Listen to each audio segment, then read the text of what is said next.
But I am absolutely baffled by the abominable snowman, which is also called the Yeti or the Sasquatch, because very, very convincing footprints have been found. Yeah. What made them? And I'm talking particularly about abominable snowman, which have had footprints at 18, 19,000 feet. Nobody goes up to 19,000 feet just to make a joke. Certainly not barefoot. No, certainly not barefoot. You'd have flip-flops on at the very least, wouldn't you? Yeah, that's right. So I think there's an unanswered problem there. Wow, so there probably is. You think there might well be? Oh, that's exciting. Let's do a... We don't know for certain, and that's Bigfoot. Everybody talks to me about... I'm romantic. I would like Bigfoot to exist. I've met people who swear they've seen Bigfoot. And I think the interesting thing is every single continent, there is an equivalent of Bigfoot or Sasquatch. There's the Yeti, there's the Yari in Australia, there's the Chinese wild man, and on and on and on. And, you know, I've had stories from people who, you have to believe them. So there's something, I don't know what it is. I'm always open-minded. The sheer volume of eyewitness sightings is enough to give any rational thinker pause. Could all of these sightings of the legendary creature truly be fabrications or accidental misidentifications? While once considered nothing more than a folk tale or outright hoax, the growing evidence for a population of Sasquatch on the North American continent has begun to lure in serious scientific experts, and a great number of these are becoming increasingly convinced after reviewing available evidence that something does indeed stalk the woods of the American continent. Since that fateful day in 1967, the film has been repeatedly inspected, dissected, and reconstructed by scientists the world over in a bid to discover if the film is real or a hoax. While several people have come forward to claim they were the man in the costume, studies of the film have time and again indicated that the subject may have been a real biological creature. In determining the validity of the costume claim, film analysis has focused on gathering painstaking detail of the creature frame by frame as it moves. And this analysis shows that as the creature in the film moves, entire muscle groups can be seen to also move on the creature's body. This is simply too far outside the realm of possibility for 1967 costume technology, and actuated artificial muscles wouldn't be incorporated into Hollywood costumes for decades to come. The only possibility for the suit to clearly show these well-defined muscle movements is for the suit wearer to have the suit physically worn next to his own body, meaning that the person in the costume would have had to be truly a massive individual, far outside the physical limits of most human beings, and well outside those of anyone who has claimed to be the man in the costume. Dmitry Donskoy, head of the Department of Biomechanics at the USSR Central Institute of Physical Culture, agreed with the results of the recreation decades before it even happened, noting that the creature's movements were too natural and confident, while also unnatural for a human, for it to have been easily faked. You're going to tell me that the suit maker thought to include this as well? Here is the same tendon shown in the leg of our own species. Such exquisitely faithful anatomical details we would be hard-pressed to fabricate even today, much less 52 years ago. For people who know anatomy pretty good, you probably know what you're looking at here. A lot of detail depends entirely on how the light strikes the subject. Right here in this particular frame, it does penetrate through the hair on the leg, and you can see the muscle itself quite well. And those of you out there who know anatomy pretty good, you probably know what you're looking at here, except it's on a larger scale. Also notice that right up at the top of the calf, you'll see like a Y shape, a little forked Y shape. Those appear to be tendons, where some of the light strikes and penetrates the hair there, and actually you can see the skin under the hair. And in this filtered image right here, you can see them quite well. These things are quite compelling. Those people who know anatomy, know calf muscles or gastrocnemius muscles, or however you want to term that, they know what they're looking at. And I also deal a little bit with the hands. Take a look at the hands here. And I've got it stabilized at the wrist, and I zoom in, and you can watch the fingers flex.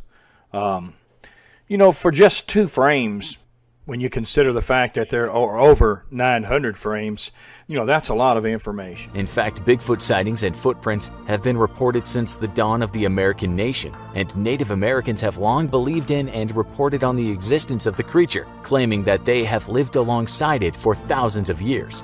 But perhaps this is all folklore, though it would still be difficult to explain why people on the other side of the country started hoaxing Bigfoot tracks at the exact same time as Wallace. If these tracks are indeed all fake, then these hoaxers are far more sophisticated than anyone ever suspected. Dr. Jeff Meldrum has long spoken on the specific qualities of Bigfoot tracks, and as the Associate Professor of Anatomy and Anthropology, as well as the Adjunct Associate Professor of the Department of Anthropology at Idaho State College, he's well qualified to speak on the subject. Meldrum is an expert on foot morphology and, most importantly, on locomotion in primates. Dr. Meldrum understands how primate feet are shaped by evolution and how this affects their locomotion, and while initially skeptical of the phenomenon, his investigation into hundreds of casts has now convinced him there's a possibility of an unidentified large primate in the American forests.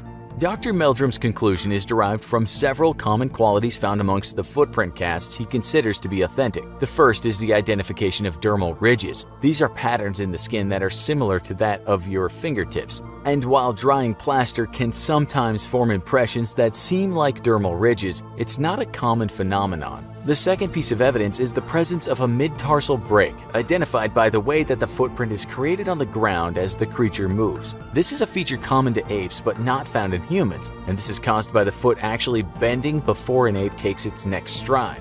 Next is the spacing of the footprints themselves, which is often in excess of 3 feet. By measuring the space between footprints, the gait or walk of a creature can be measured, and time and again this figure comes up to such a superhuman value that it would be extremely biologically difficult and sometimes impossible for a human to hoax. But Dr. Meldrum is far from the only professional expert who believes in the possibility of a large unidentified ape. Police fingerprint technician Jimmy Shilkett became interested in the phenomenon after watching a Bigfoot documentary. Could be anything, could be anyone, and he's right.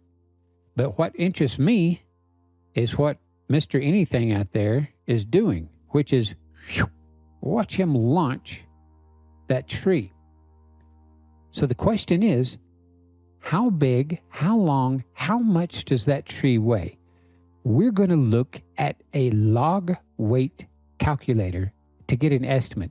And if that thing is even close to right, we're looking at a guy out there in the trees that has superhuman strength. Let's go check it out. The sort of gist of what's going on here. And by the way, if your volume is turned all the way up, I suggest you turn it down, especially if you're wearing headphones.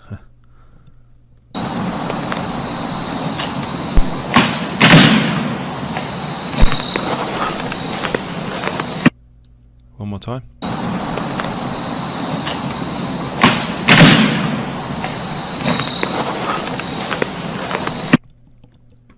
Okay, is this okay? And that one is the jump. Okay, let's loop this one.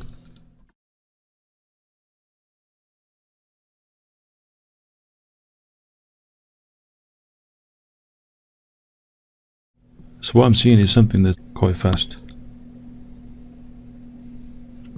Just there. Down and gone.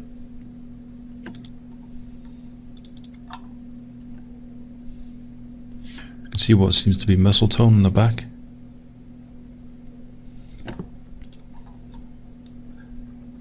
Head is not visible from the back, which means it's very low down.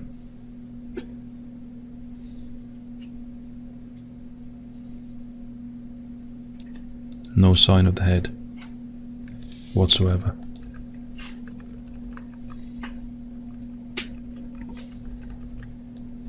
So I believe this is a real creature. What it is, I can't tell.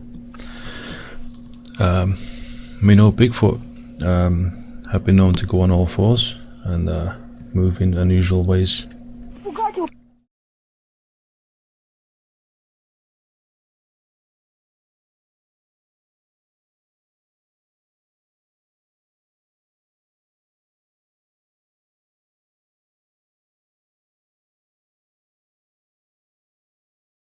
Пошли. Я за...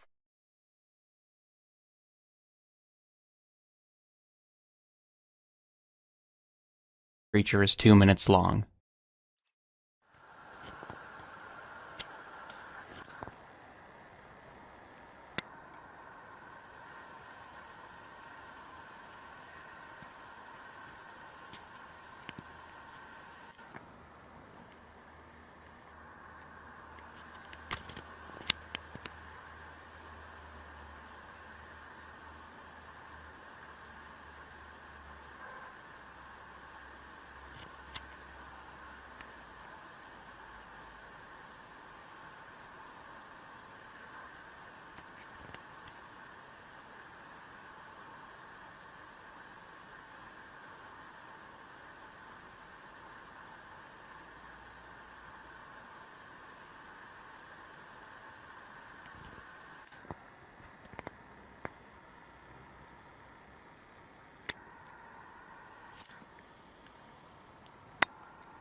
We're on top of Tricuni Peak, and pretty sure there's just Sasquatch down there.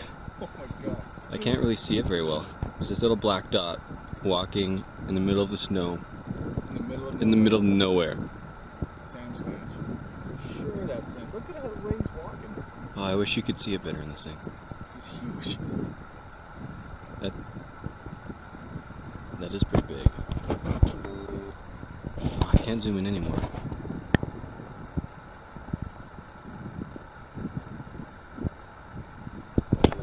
Just to give you an idea where we are right now. Middle of nowhere.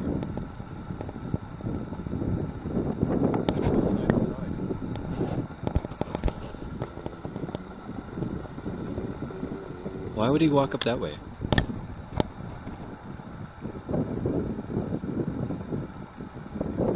If that was a human, why would you walk up that ridge or that snow line? Why would you not just go straight down?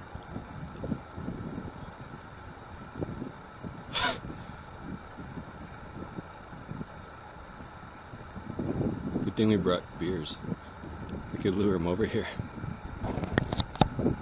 Dude, that's bizarre.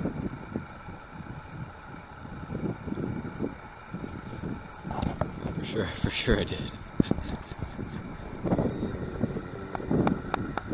He covered that ground pretty quick. Holy.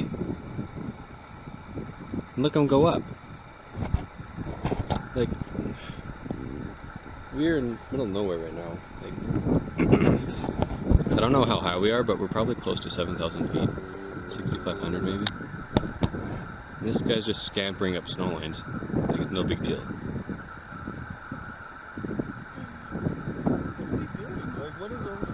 I don't...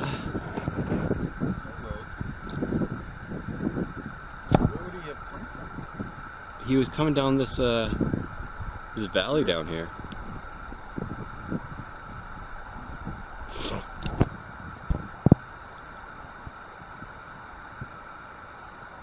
But I mean, he's hiking through snow like it's his job.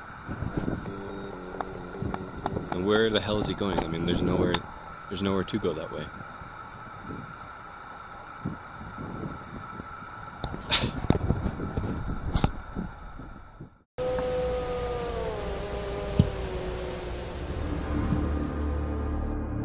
My name is Mike Woolley. I'm from Keachai, Louisiana. I had an encounter back in December of 1981 with a Bigfoot while deer hunting. It was a beautiful December day, perfect weather for a hunt. Temperature was about 30 degrees.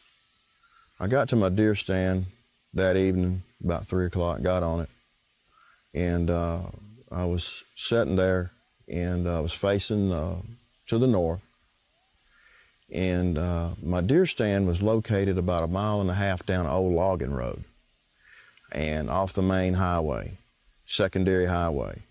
And what I would do, I would park my truck halfway down the logging road and I would walk in the rest of the way because I didn't want to drive my truck down and spook the deer. Well, it must have been, I hadn't been there no more than 30 minutes, and this little young doe deer come running from the east out of some briars and brush that there's no way a human could walk through that. But she come up to my deer stand, and what was so amusing, come up to my deer stand and laid down, up and actually touching the deer stand. She was wringing wet with sweat. She had been run, something had been running her. And first thing hit my mind, it was a big buck. And I said, I'm gonna kill me a big buck. So when I raised my head back up, I was turning my head, and out of my peripheral vision, I seen something hop to a tree. And it was tall, about 7, 8 foot tall, and it was black, real hairy, like a gorilla. And I knew it wasn't a gorilla because there was no circus in town, and I knew it hadn't escaped, and I knew we didn't have no gorillas running loose. So the first thing hit my mind, it was somebody dressed up in a suit trying to scare me off my good deer hunting spot. Well, immediately I go to talking to this thing, telling it, you know, take the head off, get out of here, you know, don't come back, you know, this ain't no joke, I don't find it funny, you know, just leave. Well, this thing was just eyeballing me, you know, looking at me and really giving me some sinister looks. And I knew right then, I said, you know, something ain't right. Well, this went on for a few minutes, and he must have been about 20 yards from me, 15, 20 yards. So I take my rifle, I've got a high-powered rifle with a high-powered scope on the rifle, and I look through the scope at the creature. And I knew that after looking at it, I was in a situation because it was cold, you know, the moisture was coming out of its mouth, its nostrils. It looked really, really human. The face was human. The eyelashes, I could see the eyelashes, you know, the eyes, the teeth were big teeth, flat teeth like our teeth. So anyway, I'm sitting there and I'm looking at it, and it's really PO'd at me. And it lets out a roar like a lion. Well, about 100 yards to the northeast, there's this really, really loud whistle comes back, you know, a signal to the growl. Well, this creature looks over that way and whistles back in the same tone of whistle, and then turns and looks at me. Well, I'm kind of like, hey, you know, what's going on here, you know? Something's up. I'm in trouble, big trouble. Well, all of a sudden I hear movement coming from that direction, and I knew whatever he signaled was coming to meet up with him. And I knew that I was probably going to be the one going to be on the losing end of the stick, you know. Well, I thought it was a feral human because I'd heard about them, you know, done some reading about them. But so far as a Bigfoot, I thought that was something that existed out in California. I just thought that was something somebody made up to make money off of. Well, I jumped down off my stand, and I'm running to the west to get to my truck. And I look over my left shoulder, and this creature is running through the woods, and it is just moving brush. It's running through the brush, and it's bulldozing the brush down. And I knew, man, this thing is gonna get me. It is mad. It is PO'd. It's gonna get me. Well, I'm coming up on my truck, and I'm thinking, well, I got to stop to unlock my truck. And when I get ready to unlock the truck, he's going to make his move. He's going to have me. Well, something crossed my mind to fire a warning shot. Well, when I got to the tailgate of the truck, I threw my rifle to the left, pulled the trigger, and the shot fired, and the bullet hit about 7 foot up in a tree and blew bark in front of his face. Hit him the bark actually hit him in the face because he was about 3 foot from the tree. If the creature would have been another 2 seconds, the bullet would have hit him dead in the head. Well, I got in a truck, I'm driving off, I look in my rearview mirror, and lo and behold, his buddy that he'd signaled had been tailing me coming up the logging road. I didn't have but one chasing me, I had 2. Well, they kind of stood there and looked at each other as I was driving off. But my recommendation to anybody, if you ever have an encounter in the woods, is don't fool with them, don't make eye contact, don't point, and surely don't point a gun. Do not engage this creature, because if you do, you will lose. The reason I didn't shoot it is it was just too human. The face, it was bipedal. You know, it walked on two legs, just like we did. But it was just too human. The face was too human.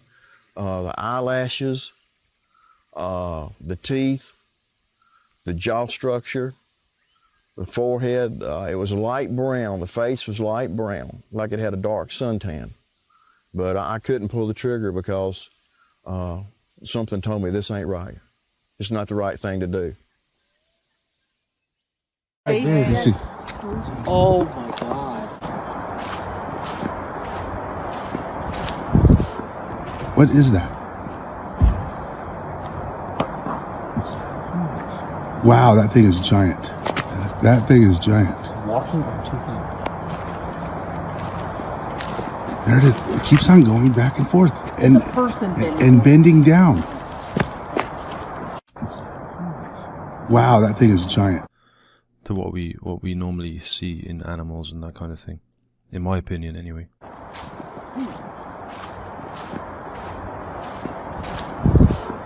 What is? Wow, that thing is giant. As you can tell, it's not very clear, but anyway, I thought it was worth looking into and worth stabilizing, possibly as a reference for future research.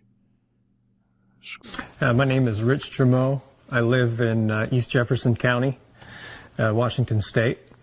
I grew up in this area, spent most of my life around here in different parts of Western Washington. And I did live for a few years up in Alaska when I was growing up too. In the year 2000, I was a police officer for the La Push tribe, or the Quileute tribe on the coast, which is west of Forks by probably about 15 or 16 miles. And I happened to be driving into work one evening about 7 p.m. in July, and one just happened to walk across the road in front of my car. I was about 50 to 70 yards from it, and it was daylight. It was about 7 p.m. in July, but during that time of year in July, it's pretty well light at 7 p.m. And I was coming into work for my shift, and I was coming down the hill into La Push, past the two housing areas, right by First Beach, which would be the beach right on La Push. And Lonesome Creek comes out there. And there's a little hatchery, and just beyond that, there's a little store on the left and the campground on the beach. And one came out of the brush right at Lonesome Creek, across the road, and hit the fence on the hatchery and kept going. So it went right at the edge of it. And at that time, La Push was different. They had not enhanced everything along the road to the left on the water side. It was just brush. At first, it was just huge, and it was all dark and bushy looking, no neck. And it didn't even look at me. It didn't walk in a human gait. It kind of glided across the road is the way I would best describe it. No head bob or anything like that, and it took about 4 steps. Cleared the road. It wasn't moving, it wasn't running or anything, it was just walking, but it was walking swiftly. You see something like that, it just doesn't, immediately your mind starts working to try to fit it into a box of a known thing to yourself. And it just kept going around and round, and ultimately I knew what it was. I wasn't a believer in anything like that before that had happened, but I couldn't place it anywhere. And I knew what it was, but logically that didn't make any sense. It couldn't be that. And so I tried to go round and round. I stopped my car in the middle of the road, and this all happened quickly, and I was frightened, nervous right away when I saw it because it was just a shock. And I knew what it was. I mean, it was, thick from chest to back. I mean, probably like that I would expect. My description would be, as far as size, was probably somewhere around 8 feet and maybe 800 pounds. It didn't look human. It just did not move in a human way. And it was big, and it wasn't wearing any clothes. It was clearly all the same color from head to toe. No shoes, no nothing. And it was large, and it was the kind of thing that there's obvious markers in the movement of it that makes you identify that it's not a human being. It's something else. And so you're trying to classify it into some known category, but you can't do it. And so, because it just doesn't fit. It's just visually there in front of you, and it doesn't fit with anything that you're comfortable in knowing that exists. It's something outside of that realm. I drove right down to the office, which was about another mile and a half probably there, and there was a county deputy there, and two of my coworkers were there. And I walked in, and I kind of looked shooken up, I think, and they asked me, what happened to you? And I said, you'll never believe what just happened. I said, I just seen a Bigfoot at Lonesome Creek. And they kind of laughed at me, and the deputy did, and they were kind of taken back a bit. And after we talked for a little while, one of my other coworkers had told me that him and the guy was actually giving me a lot of trouble. They were up four-wheel, and they used to have a four-wheel drive club in town where they had Suzuki Samurais, and this was back in, around 2000, in 2000. And they had been up in the Clawad drainage, which is outside of Forks, and they had found two sets of tracks, and they all told each other they weren't going to tell anybody. But then we went back, where I didn't go with him because I was too afraid. But the guy who was telling me that, he went back and tried to find tracks where I had seen it and couldn't find anything. There was another sighting that happened at the Hoh River, a few weeks before that. It was called the Gene Sampson incident, where they had an incident outside his house, and there was a bunch of documented footprints and everything like that down there. It's only about 10 miles south of there. Okay. And not that they may or may not be related, the two incidents, but no, I wasn't involved in Bigfoot research or anything like that at all after that. It changed my behavior, because I spent a lot of time in the woods out there by myself. I fished all the time, mostly alone, and I went to a lot of remote places on the peninsula where I'd walk miles and miles with no trails and stuff, just on the river, steelhead fishing and stuff like that. And after I'd seen it, I felt really vulnerable, because there was a realization that something that wasn't supposed to be real was real. Yeah. And this thing is big and powerful and humanoid, and potentially very intelligent, and it just made me realize that if something like this was out there and it wanted to make you disappear, that it could, and there was absolutely nothing that you could do to stop that from happening. For a long time, for a matter of years, I really didn't want to go anywhere alone, or I wouldn't go very far by myself, just because I was aware of that. And you got to keep in mind that this is something that isn't real. It's not supposed to be there, And I also, right away afterwards, I felt betrayal. I felt as if I was being betrayed, because I obviously wasn't the first professional to see something like this, And I wanted to know. I mean, I didn't pursue it at all, but I felt like I had just seen this thing, and this wasn't the only one, and I wasn't the only one to see it, and why is it a secret? How come we don't know about this?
Someone or something crawling around out here.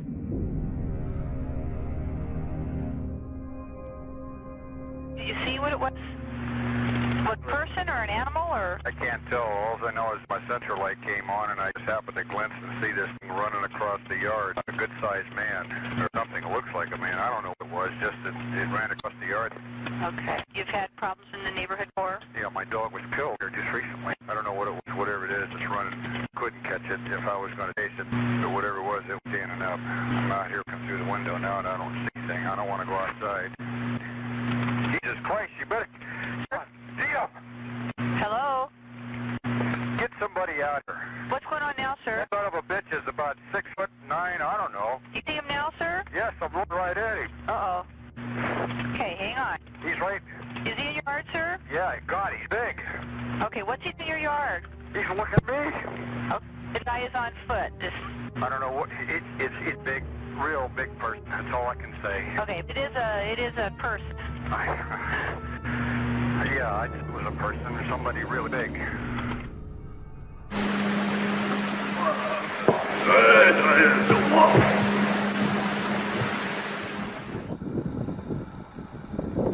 If that was a human, why would you walk up that bridge or that snow line? Why would you not just go straight down?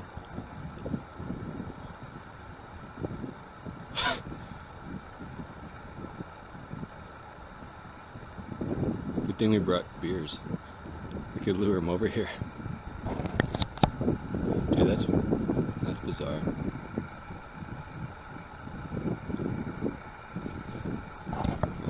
For sure I did. But I mean, he's hiking through snow like it's his job. And where the hell is he going? I mean, there's nowhere to go that way.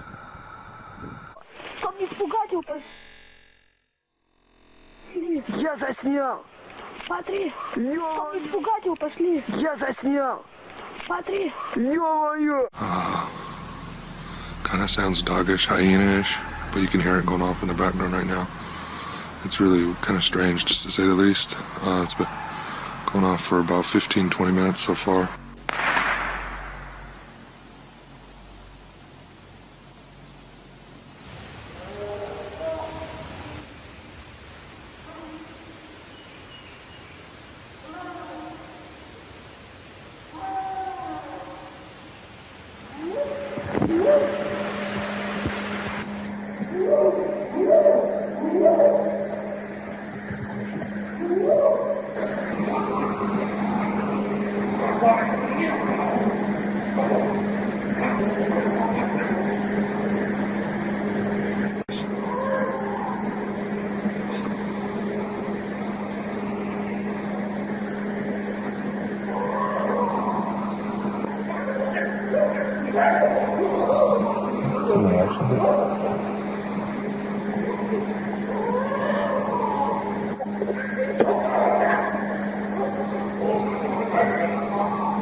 I'm going out to my prayer room. I'm a pastor, so I'm always going out to my prayer room to prepare my message.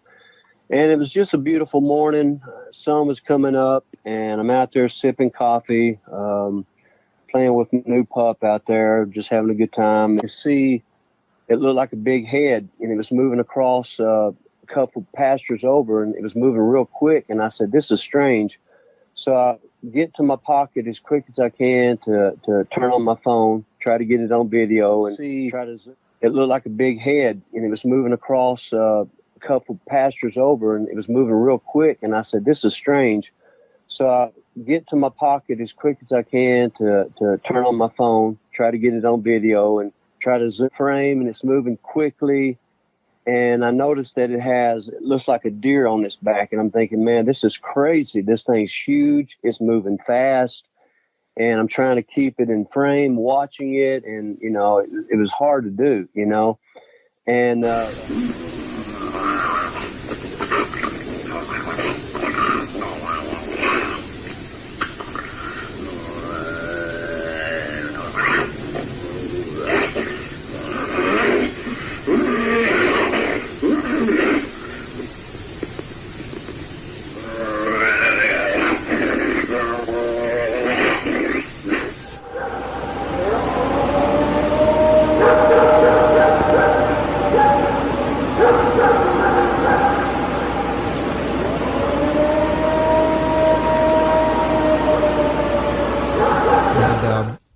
he saw an 8-foot, actually recorded it with a thermal imager, and took a video of it as it stepped between two trees.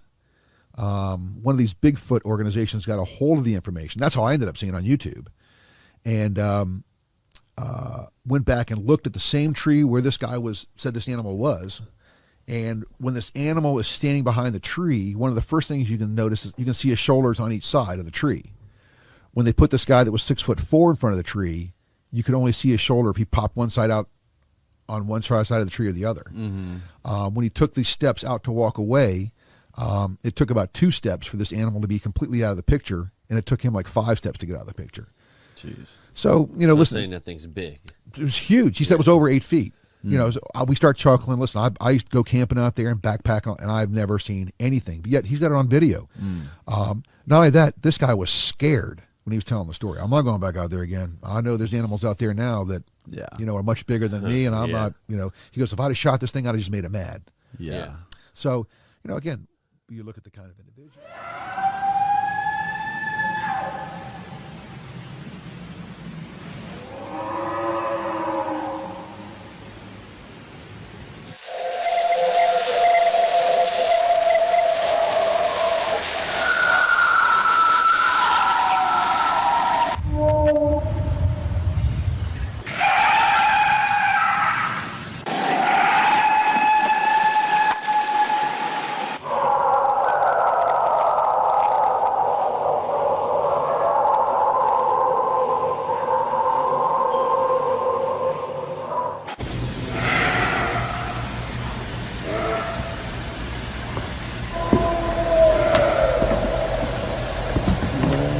Absolute fuck is it?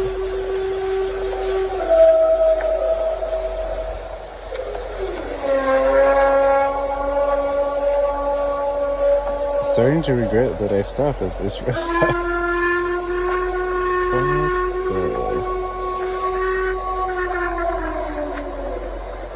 And they say Bigfoot isn't real?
elusive creature.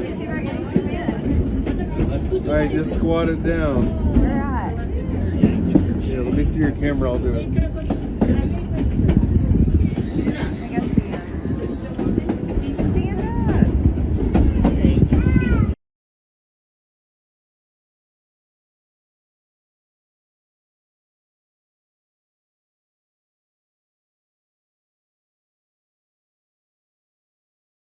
It's an elusive creature.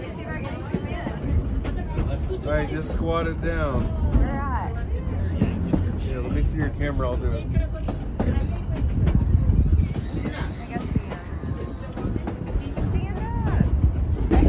It's an elusive creature. Alright, just squat it down. Yeah, let me see your camera, I'll do it.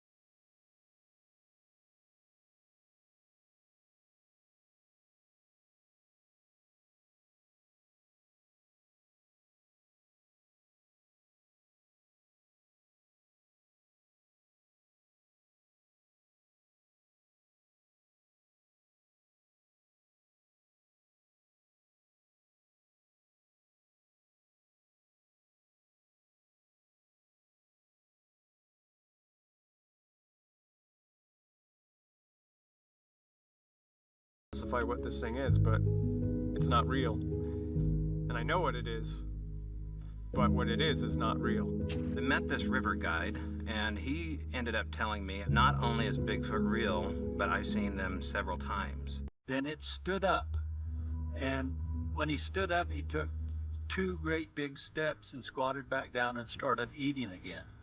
That experience alone, I mean, it changed my life. I'll never be the same. There could be a subset of people out there who have seen this, but you would never know about it because their defenses kicked in and protected them.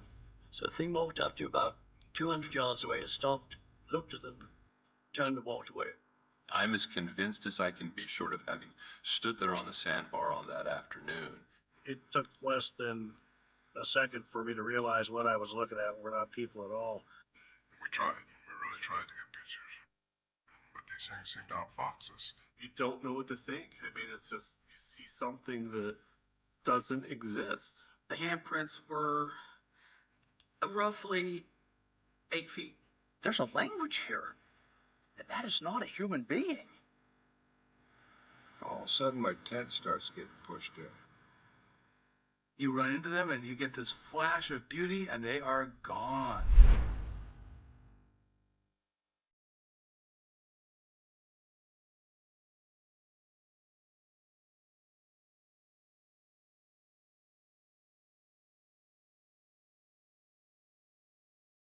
As a child growing up, I was told stories by my great-great-grandparents. They would take us up to the woods in the summer, and we would spend all summer up there. We weren't allowed to come back down into civilization.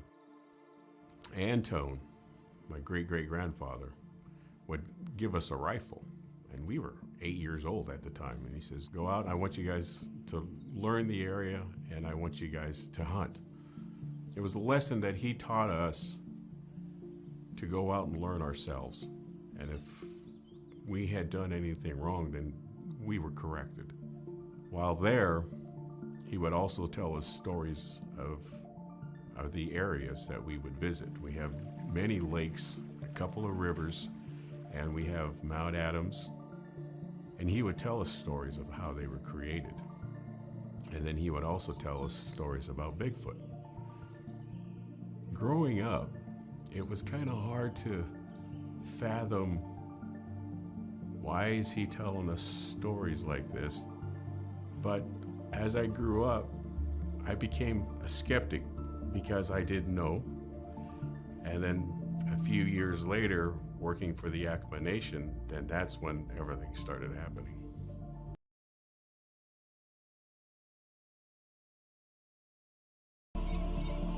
With regard to the subject at hand, Bigfooters, Sasquatch. My wife grew up in Ferndale, Washington, right next to the Lumi Indian Reservation.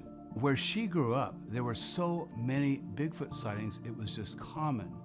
The thought that Bigfoot was a legend or maybe did it exist or not never even came up. She was 19 and in college before she met somebody that doubted the existence of Bigfoot, and she was astonished because there wasn't a question, is Bigfoot real? It was just another animal in the woods.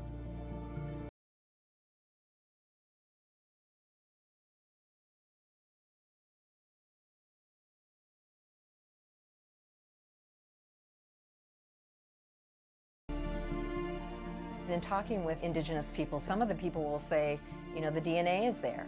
We are related. We are related to the Sasquatch. For them, this is really, it's family. It's a neighbor. It's that connection. It's not different for them.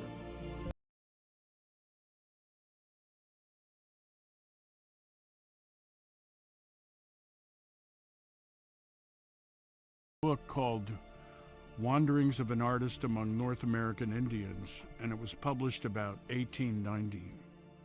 This mountain has never been visited by either whites or Indians.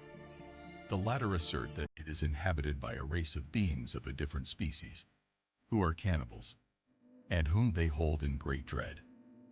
These superstitions are taken from the statement of a man who, they say, went to the mountain with another, and escaped the fate of his companion, who was eaten by the skookums, or evil genii.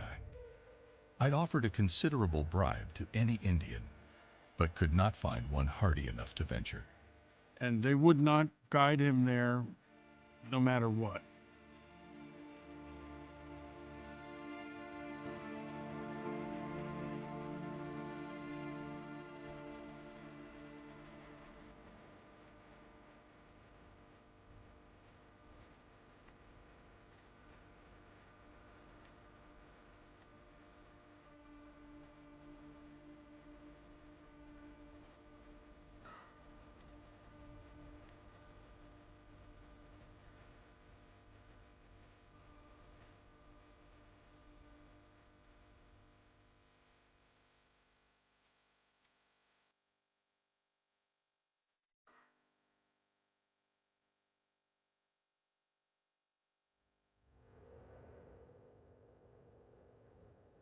There are competing hypotheses about what Sasquatch is, what its nature is, and I've approached this subject from the perspective of an anthropologist, an anatomist, biologist, and so the evidence that impresses me that suggests the existence of this creature points to it being a large bipedal primate.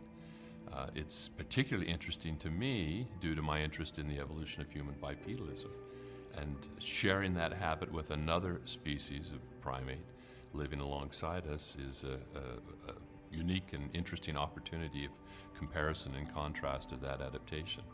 We have a being that is in the biological record that is a 10 feet tall, upright walking ape. We have thousands of track casts that Dr. Jeffrey Meldrum collects. We have numerous reports from all kinds of people over many years in the United States, as well as a complete cultural record of all indigenous cultures. It's the footprint evidence that drew me in. And likewise, many of my scientific predecessors, Dr. Grover Krantz, Dr. John Napier, it was the composite data set of the footprints that compelled them to take this matter seriously. Something, as Dr. Napier said, something is leaving footprints. The Salish in BC call it Dejunaqua. The Lakota call it Shiatanka. And they don't talk about this being as being separate from us. Matter of fact, a lot of them say it our brother in the forest, and a lot of them will actually explain how there's the fox, the bear, and the Sasquatch. It's not different for them.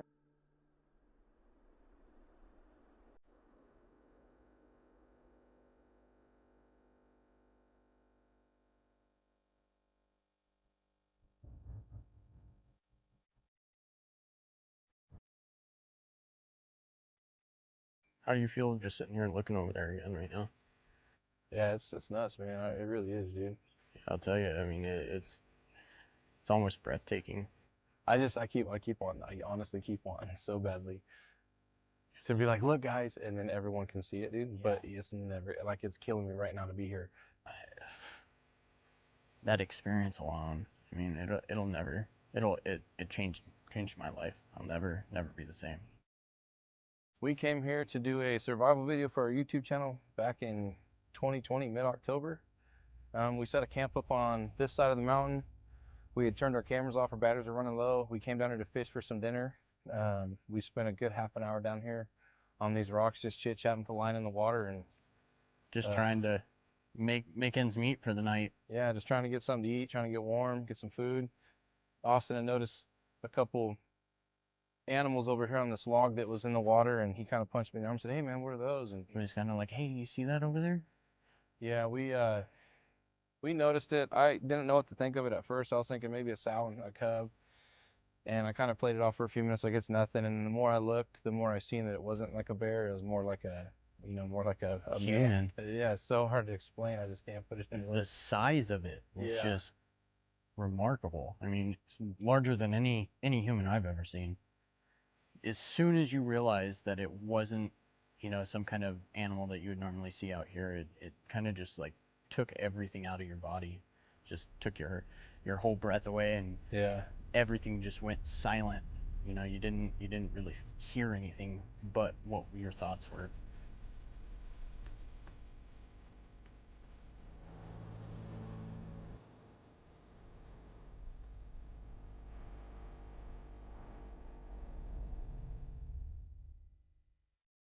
I had a whole career as a wildlife conservationist and ended up working for 27 years for the tribes.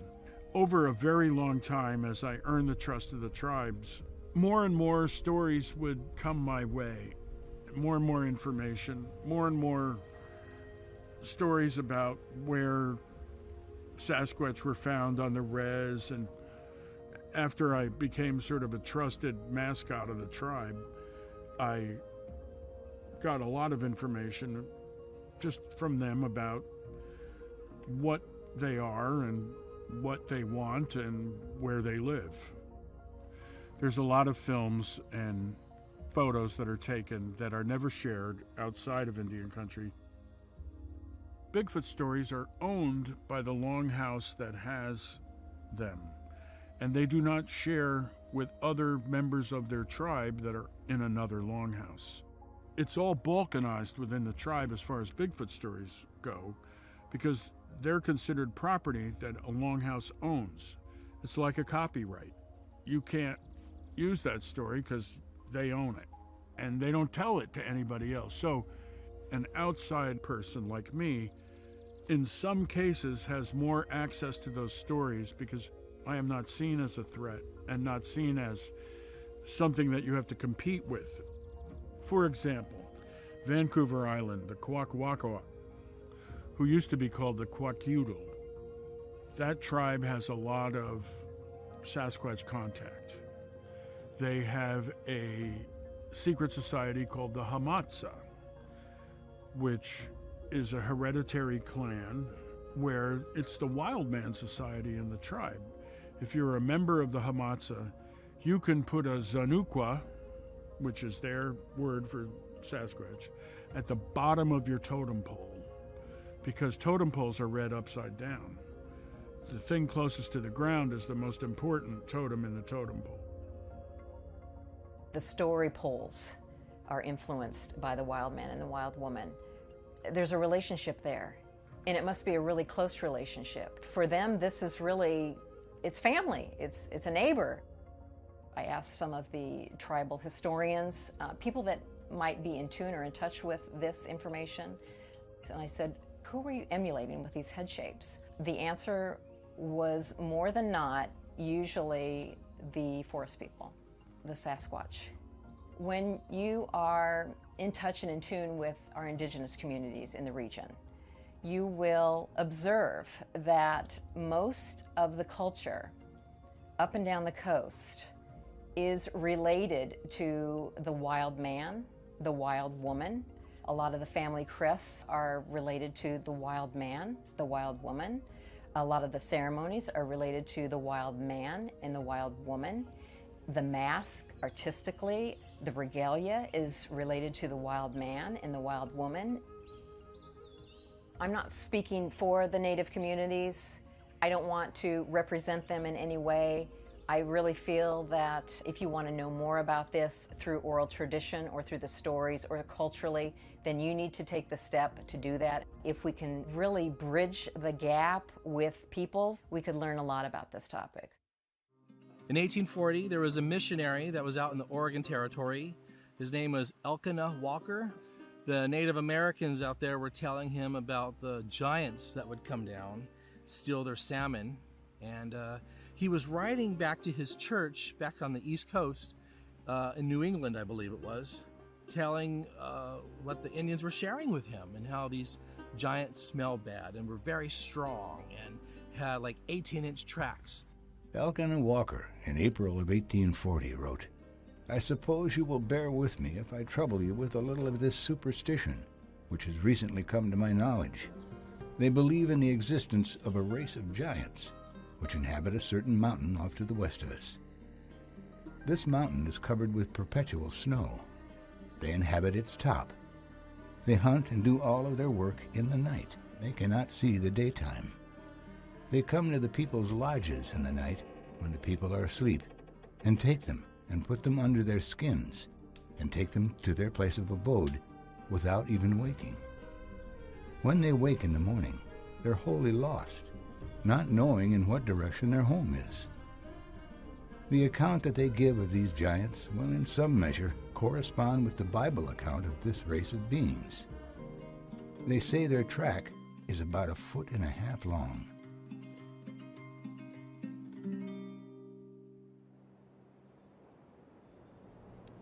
I started in the Bigfoot field in 1956. I was trekking in the Himalaya, a small expedition to look for the Yeti, and made contact with this Texan called Tom Slick, this oil man, who became a very good friend.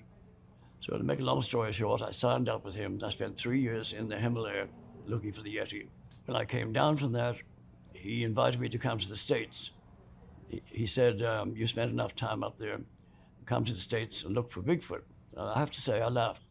But I came over here and got into the search for Bigfoot.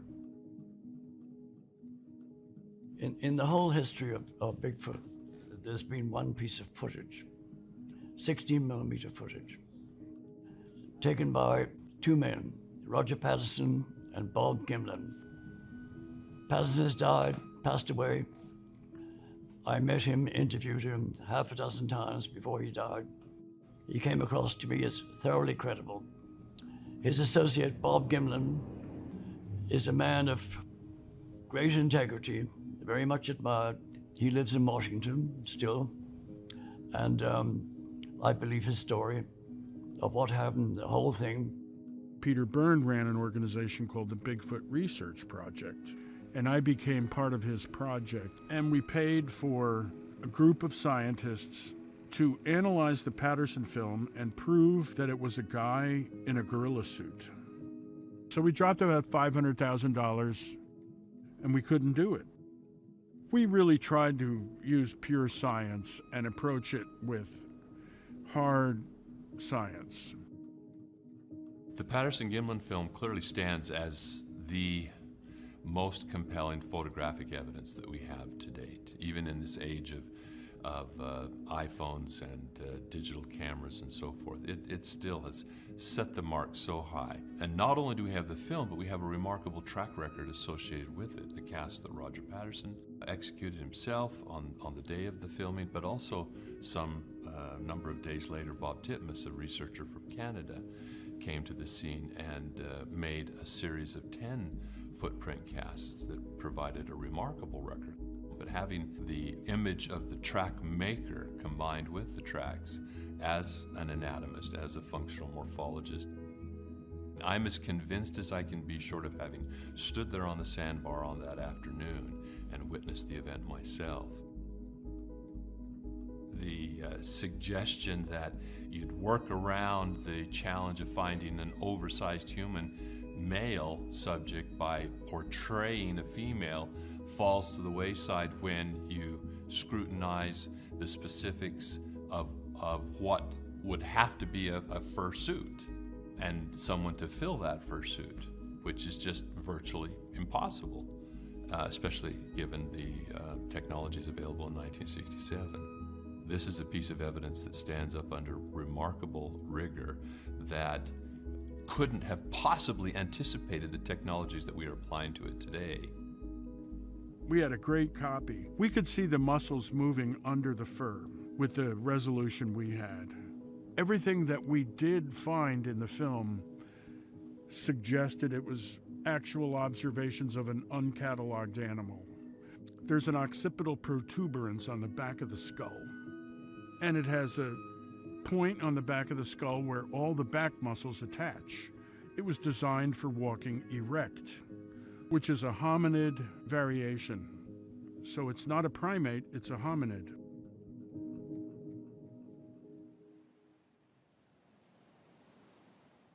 Going back to the silly question people ask, where would they hide? The Pacific Northwest is enormous. Here we have the Mount Hood National Forest, 1 million acres. Acres that supply the essentials: food, water, cover, and space. Those 4 things which a wild animal requires. When I lived over in the Hood River Valley on my second project, a plane crashed 2 miles from me, a small plane. It took a year to find it. So we're dealing with an enormous area which pilots tell me they can't see into it. They fly over it, and it's a carpet of trees. You can't see into it. I spent 20 years in the military looking and analyzing, maintaining various high complex medical devices and IT systems for the United States government. So it's been very easy for me to transition that into the world of analytics for various topics. It could be pretty much anything, and I've taken kind of an affinity to the Bigfoot community from that perspective. And then doing the research and finding out that less than 30% of North America has been actually walked by man. It's what is in those areas of uninhabitable or untraversable environments. That's, to me, all the more alluring to find out what's in those areas. I just had a feeling that there was something more out there than what we were knowing.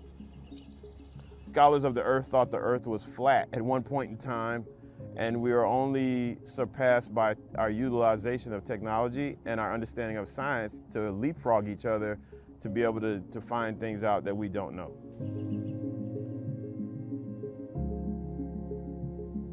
There's now always a place to go and see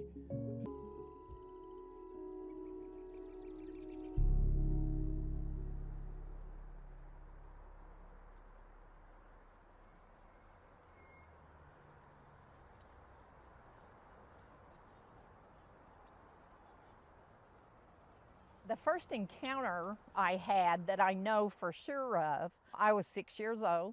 I was at my grandmother's house. I was outside playing in the dirt. I had sticks and things gathered up, and I was just sitting there on the ground playing when I heard somebody walk up. I thought it was my grandmother, but when I looked up, there was a young male, juvenile, standing there looking at me, you know, and I looked at him for a little bit, and we stared at each other, and, you know, I'd go back and try to think of what was really going through my mind. Was I just looking at him and saying, man, that's a really hairy kid, or, you know, what was this? And pretty much I jumped up after he turned and walked away and went in and asked my grandmother, what was that? And all she said to me was, what do you think it was? And then later, we began to talk about it, and she began to tell me things about them, things that she had known all her life. I've been from coast to coast, and I've had many encounters. Some of them nothing more than them just letting us know. Some of them even more, where I actually interacted with them.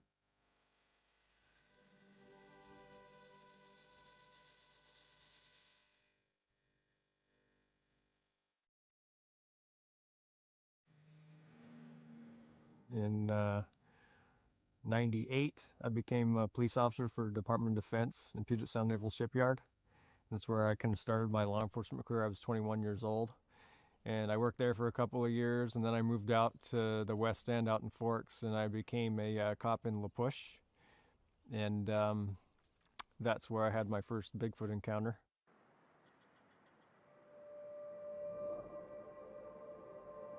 I was actually coming into work on swing shift that day, and I was driving down La Push Road. Before you get to the reservation, you come to the Third Beach trailhead. And in fact, within a couple hundred yards, there was just tons of people on the beach around the corner. And I'm coming down the hill towards this, and I'm probably like 70 yards when I first see this thing. And then it's just big figure just steps out of the brush, and then it just kind of just glides across the road. It doesn't even look at me, and it took about 4 steps, and it hit the fence, and it disappeared into the salmon berries. When I first saw it, I was a trained observer. I'm a police officer. I'm looking at this giant figure that was like that thick from chest to back. I mean, and huge, 8 feet tall, non-human gait, but humanoid. And I'm trying to classify what this thing is, but it's not real. And I know what it is, but what it is not real.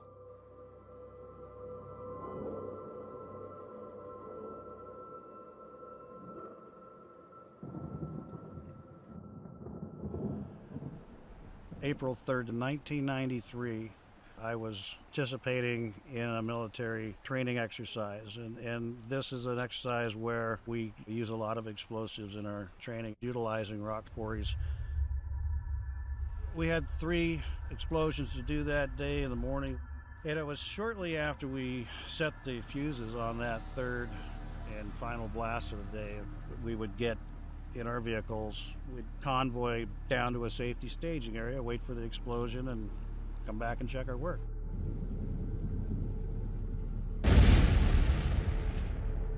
I was situated as a passenger behind a driver of the second Humvee.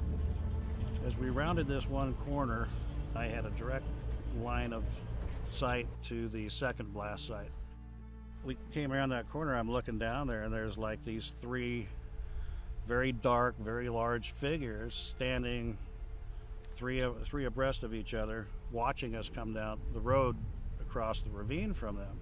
My first thought was, what are those people doing down there? There's not supposed to be civilians in the area. It took less than a second for me to realize what I was looking at were not people at all. The arms of these things went well below their knees. Unbelievably long arms and very broad shoulders, barreled chest, tapered waist. The legs were quite long as well. The one in the middle was, I would estimate, about 9 feet in height. And the 2 that flanked it, left and right, were probably 7.5 to 8 feet. The one in the middle, though, he stood there like a rock, just like a statue. It just did not flinch. But the 2 on either side of this larger one exhibited this behavior where they were shifting weight from foot to foot, and in the process rocking left to right like this. These long arms were swinging in front of their knees, and they did that the entire time I saw them. After say 25 seconds had elapsed, seemed like an eternity, we rounded another corner and I lost sight of them, and just at that I just slumped back in my seat, and I'm just trying to comprehend what I just saw. July 1st, 2021, I'm in Idaho with my buddy Jim, which you'll see, here's his rig. Anyway, just a couple minutes ago, I saw a huge, giant Sasquatch standing right there. I only saw it for a second or two through the trees as we drove by. Then Jim backed up and he caught a glimpse of it, and then it was gone. We packed up camp and we started heading down the Forest Service road that follows a creek. And I said to Jim, I wouldn't be surprised if we saw a Bigfoot family standing right in the middle of the road. And we kind of laughed. About a half a mile down the road, I'm keeping an eye on the creek as we're driving real slow, about 15 miles an hour. and I see this huge figure, and I could see these huge shoulders. And I said to Jim, stop, I see a huge moose, back up. And I said, I see a huge Sasquatch, back up. And he goes, we backed up a little bit, and he says, oh, I see it too. It had stood up, and you could still see the massive shoulders, and the body came in a little bit, and it was just super big and super thick all the way to the water. I think it was standing in the creek. 1 second it's there, and in the blink of an eye, it's just not there anymore. Really like the outdoors. I've always hunted, fished, camped, done it with my family growing up, being married and having kids, and we do the same thing.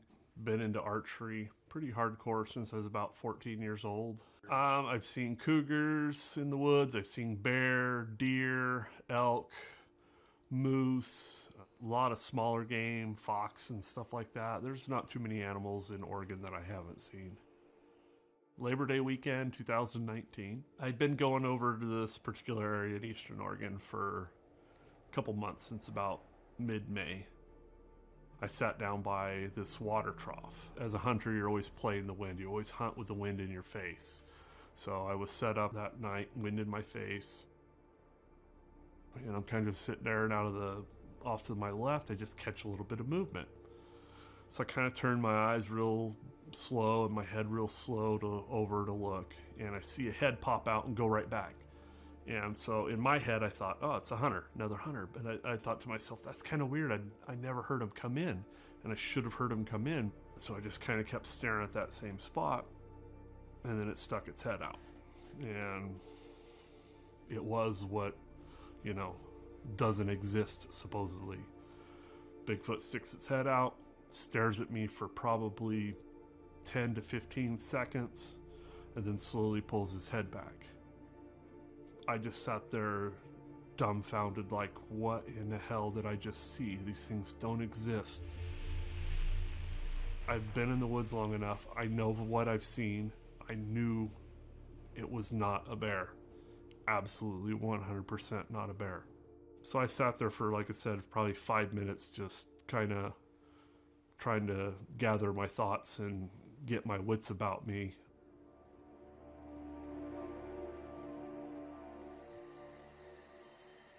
I've had a physical experience. I put a infrared alarm system up 7 feet, and it will only go off at 7 feet.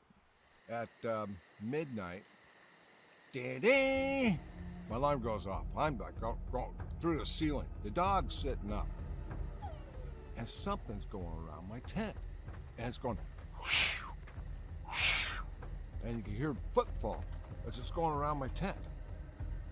The dog jumps in my face, goes down into the bottom of my mummy bag. I've scratched up all the pieces. I'm laying there, and it stops behind me.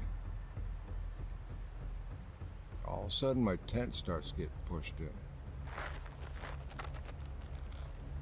And then contact on the back of my head.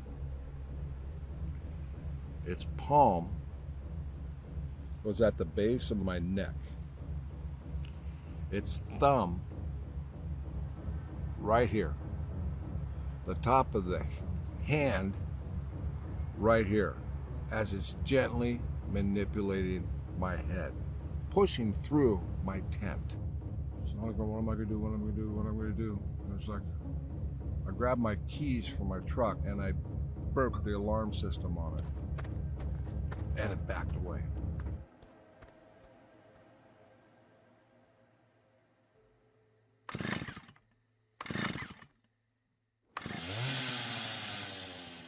In June 2019, 7 loggers were working a place called the Wilson River Drainage. And they were in a closed area, which is all gated. The public does not get in at all. They were working with 2 very loud pieces of machinery. One was pulling logs up a hill, the other was loading them into trucks. Tremendous noise. One of them stops and says, "Who's that walking down the road towards us?" About 300 yards away, they say a Sasquatch, a Bigfoot, was walking down the road in midday. These are working loggers. They're not tourists. None of them had a camera. So the thing walked up to about 200 yards away, stopped, looked at them, turned and walked away. They said it was 7 feet tall at least, 400 to 450 pounds, enormous, dark brown in color, swinging its arms, walking upright, and when it stopped like this with its hands out, looked at them, turned and walked away. We believe these things are nocturnal. So my theory there is that noise of the machinery got it up and moving, and it didn't know where the noise is coming from, which happens with wild animals very often. They can't pinpoint sound. And it started moving, saw the loggers, walked away. They call it the 7-man sighting. I got into the area with great difficulty, got permission, went in there, spent a whole day, found some footprints, great big footprints, in a shallow stream bed nearby. This is 7 down-to-earth loggers with 20 or more years of experience. They're not mistaking something. They knew what they saw.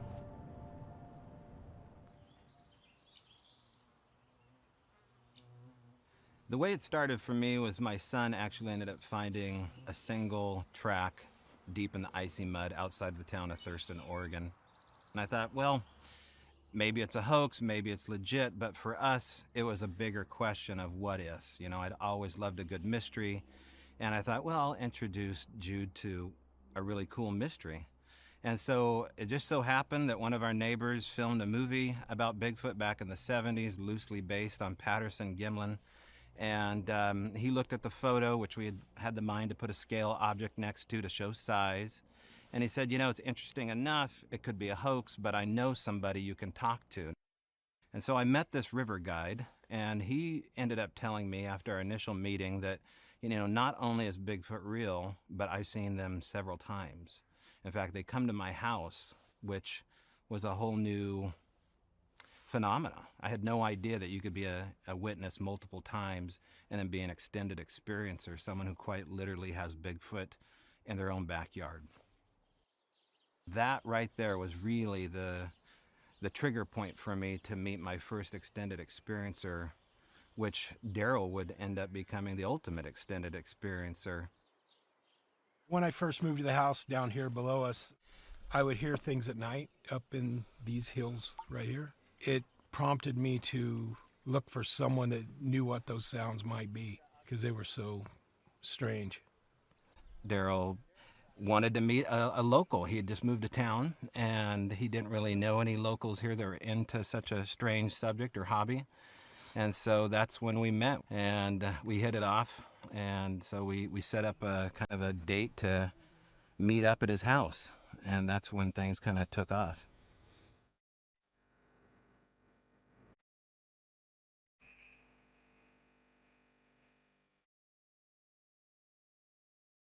My first sighting was Christmas Day, 1993.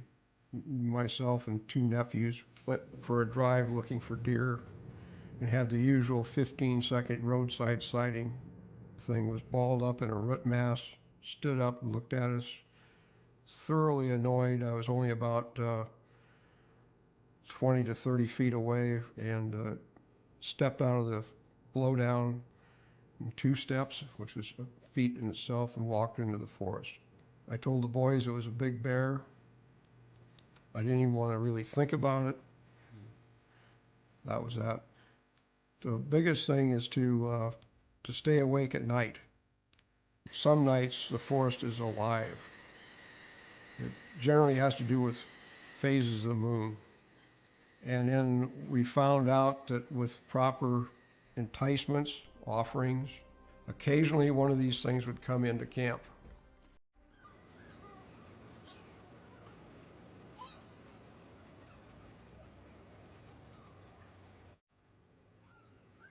Let me show you this map. I'll give you a little bit of background and provenance. Can I just hold it up like this? Yeah, this map was up somewhere around 12 years in the BLM office, Bureau of Land Management office in North Bend, Oregon.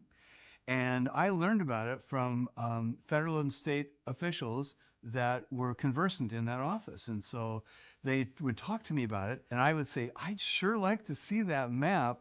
And I kind of got nowhere, but there was one federal official, and I would work sometimes on his plumbing, and finally he sent me a screenshot of it, and this is it. And I think the following year they took it down when they found out that it had been disseminated. This is a collection of, among other things, stories where I am confided in by my plumbing customers in their homes, where they have a Bigfoot story that they would like to tell somebody, but they can't, and everyone understands why. There's a stigma about the whole thing in many circles. And so what I do very purposefully is I let my customers know, because they all know me, I'm their plumber, they've known me for many years. I let them know that I know that the Bigfoot are very real. It's not controversial, or it shouldn't be. Even if in the beginning they'll say, well, no, I don't believe in that stuff.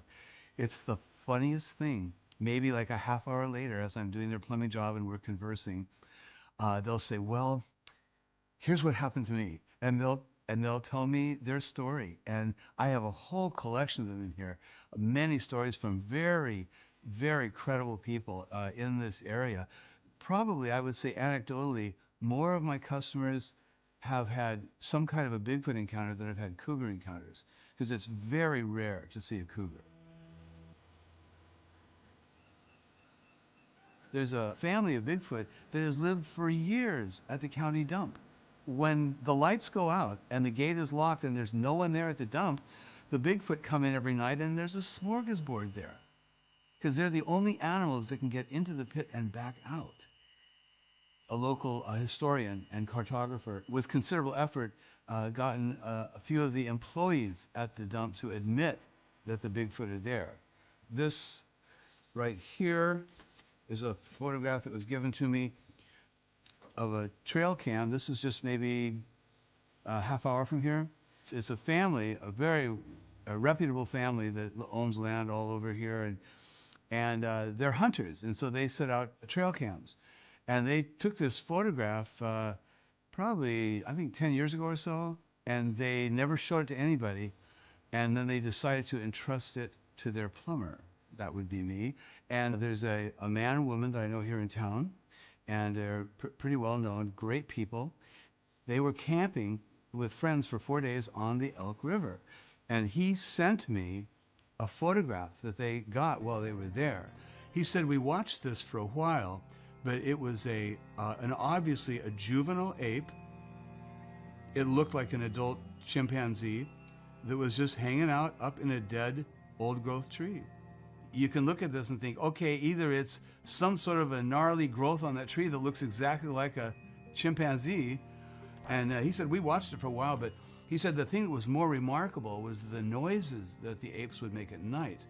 And he said they would make this, this loud gibberish and howling and barks and whistles and just all these noises they would make at night that was rather disconcerting. This all began for me in 1971 when I was invited into the camp where these guys have been experiencing these horrific sounds around the camp. It was a nightly thing, and I started going up there. 8 miles in the wilderness, a very imposing area in the Sierra Nevada mountains of California. And nobody up there was looking for Bigfoot. It just really wasn't that way. Because we had repeated visits up there, we started taking cassette tape recorders and recording the sounds. There's 2 of them across the creek at the big rocks.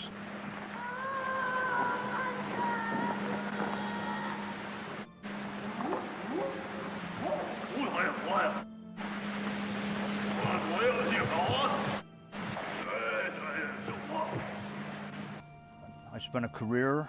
Skepticism is a useful tool, but they'll say, well, why don't we have a skeleton? Why don't we have something? And there are several reasons for that. One is because the government isn't going to release the skeletons because it would be a disaster. As that same government official told me, we have to keep it as a legend. If we ever tried to pull the trigger on the Endangered Species Act, We can't, because you have to be able to count the population, and they are too intelligent and elusive to do so. And then we would end up with a bunch of primates out in the woods with guns hunting larger primates, and it would not go well. And so the government is well served by keeping it as a legend.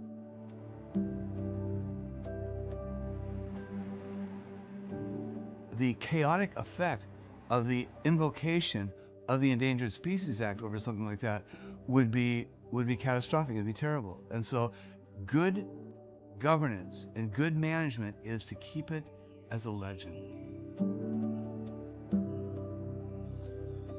There have been quite a few reports that I've gotten over the years of Bigfoot. I have gotten one, maybe two in the last few years that I thought were worth taking a closer look at. I've heard of people thinking that are mistaking bears for Sasquatch. I've never gotten any reports of Bigfoot or Sasquatch in my professional career that I determined was actually a bear. And that has happened in other cases in other parts of the Pacific Northwest. I've heard questions from many people out there, skeptics, about where are the bones, where are the bodies, why haven't we found one? My major's forestry. I've got my degree in forestry. If anybody knows anything about decomp, animals, ants, whatever, things decompose so quickly. Small animals, they eat the bone for the calcium in the marrow. Okay, everything is consumed on an animal when it dies in the woods. 7 to 10 days, every trace is gone. Every trace is gone of any kind of an animal. So it just speaks to the unlikelihood of finding remains of animals out in nature. Nature has a way of recycling those resources in a very efficient and very prompt manner. Western culture wants a body. Biologists want a body. They want bones. They want a hair sample. All these sorts of physical, hard evidences beyond tracks. I think personally what it will take is contact. It'll take contact. It'll take someone who is willing to create a relationship with them and ask them to come forward. But I don't think that's going to happen. They hide for a reason. And not only do they hide for a reason, I'm on the fence about the fact that they only show themselves to people that they want to show themselves to. Most of the time, if I get hair, it is usually hog hair, horse hair, deer, something of that nature. I personally have never received actual hair that could possibly be Bigfoot. A lot of footprints, handprints. My favorite investigation was back in 2001 at the water reclamation plant in the St. Johns River management area. They had a lot of activity going on there. I went out there and investigations as far as sightings, vocalizations. I had received a phone call saying, hey, we've got these handprints on the window that happened when this thing was looking in the window one night.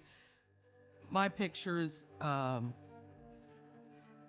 were the handprints, and in some cases you could actually see the hair where it pressed against the window.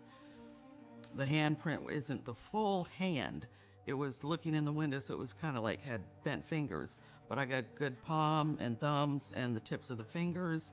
In some cases, it wasn't just it was like he moved his hands, okay? Or he leaned against the window so you could see the hair impressions on the window. This is my favorite. This is obviously skin with hair impressions on it. The handprints and the imprints I received, a lot of oil in them. This is Debbie, who was my witness. She's pointing to way up here where the handprints were. And the handprints were roughly 8 feet because it moved around and everything. She worked graveyard. She came in from the back warehouse of the shop into the reception area, and there it was looking at the computer screen, watching the Windows little logo thingy going on it. And then when she walked in and saw it, and it saw her movement, then it kind of stood up and then took off. One of my principles that I work with is the Hukin-Sullivan principle, that you have to spend 200 hours, feet on the ground, in a reasonably good area to have an encounter of any kind, or possibly a sighting. Jim Hukin was a state of Oregon biologist. Jack Sullivan was a science teacher. These guys knew their stuff, and they were very active from the late 60s up through the early 90s. One claimed 12 sightings, the other one claimed 13. But they all had the same characteristics of sightings. They were very brief, they were very clear, they knew exactly what they're seeing, and they did not have a time to raise their cameras up, or if they did get their camera up, it was too dark to take a decent picture. And they refused to engage in blob squatch. Blob squatching is these goofy pictures that people have of Bigfoot that are shadows and branches waving and all kinds of stuff. We just got glimpses every once in a while. There are billions, literally billions of broken branches. They're caused by all kinds of stuff. So occasionally you may find a trunk or something of that nature that's been twisted and braided by a Bigfoot, probably as a thinks this is important, or they did think it was important to build this. I don't think hunters built the blind here. I don't think hunters would go through this.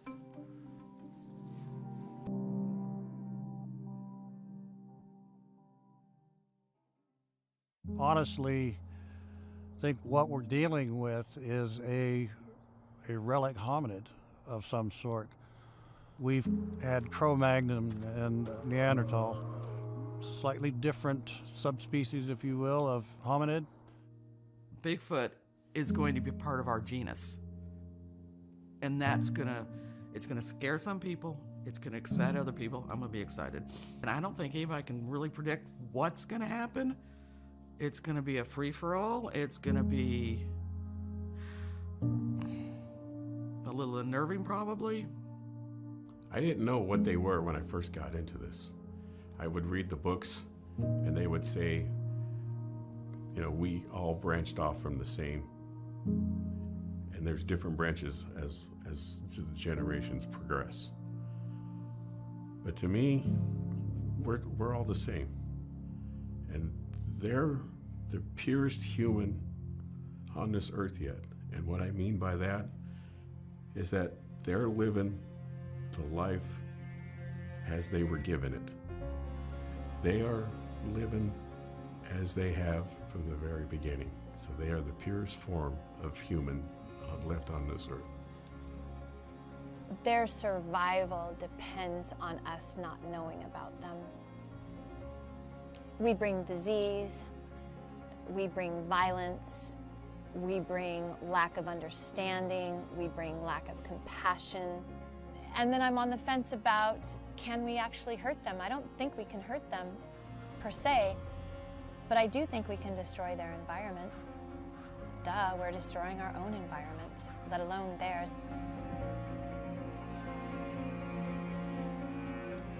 Frankly, I feel their discovery is inevitable. There's no question, as a living being, they're also a dying being.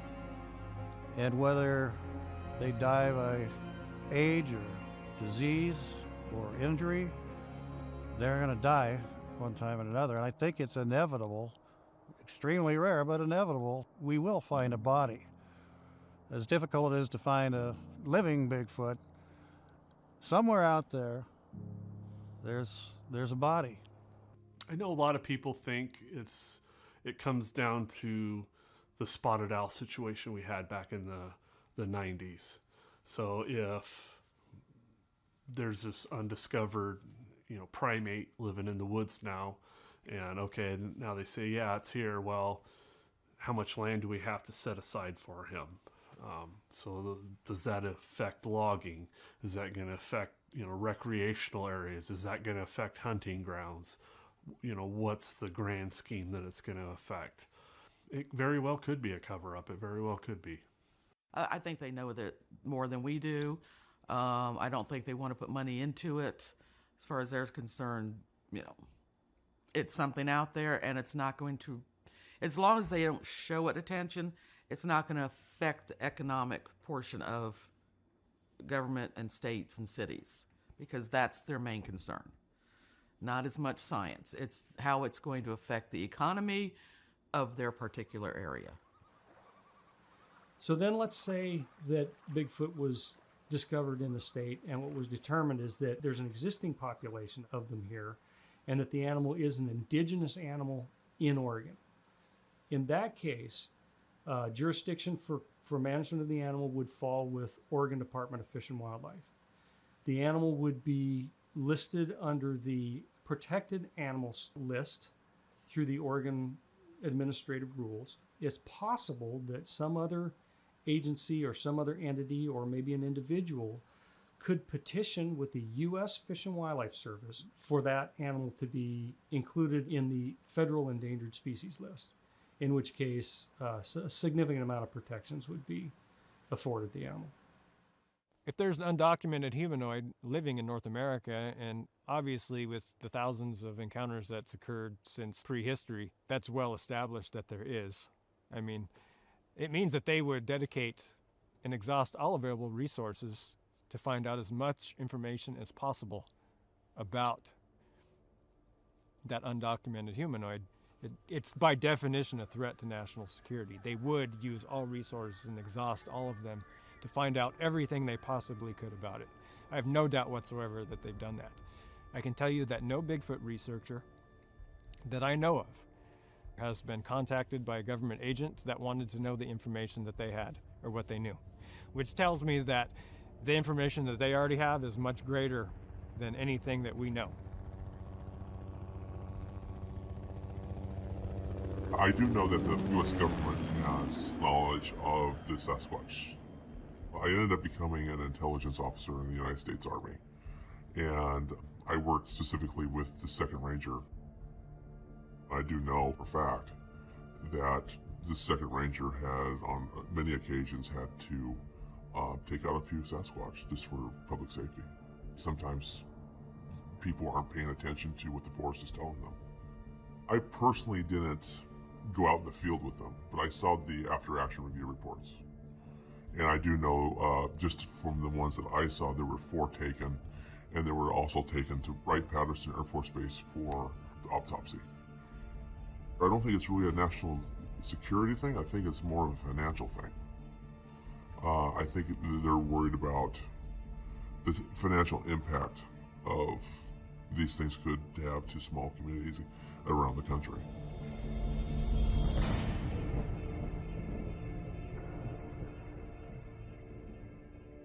It was the most amazing thing I've ever seen in my life and most frightening thing I've ever experienced in my life, all in one bundle. I can't seem to keep my eyes out of the trees when I'm here, you know. I just want to see it again so bad I can't handle it. Trying to tell the story and put it in perspective for someone to understand is really hard to do. It's just something that I wish everyone that wanted to see Bigfoot or was curious could see it for themselves. That's why I think opening up our story that we've had would be able to express that, you know, what people may think that's not something that's real might be able to be like, okay. Many aspects to what you would consider, quote, a Sasquatch experience. One of them is unbelievable fear. When you talk to somebody who's had an experience, most often they're going to tell you they have this fear that is just, they can't even describe it. Another is out of context emotions. We don't have a mental construct for these kinds of beings because we're not taught this. So we're not open to it. We're only told what exists and what does not exist. So our belief system is such a way that if something comes in to our context and leaves, then we don't have a mental construct for it.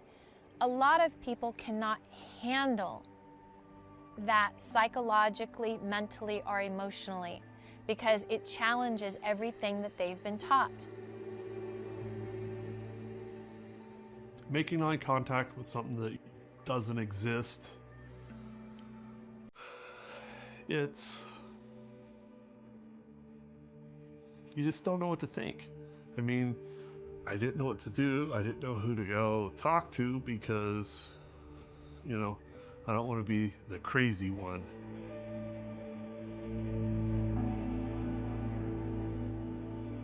I talk to grown men who will stand there and cry over what they've seen. They won't go back in the woods to hunt. There was one gentleman who was a foreman for a construction crew, and he wouldn't go back to work for a few days because of what he saw. And his wife said he never missed a day of work in his life before that. He knows what black bears look like. He knows what's in the forest, and he says he saw Bigfoot and he saw it up close.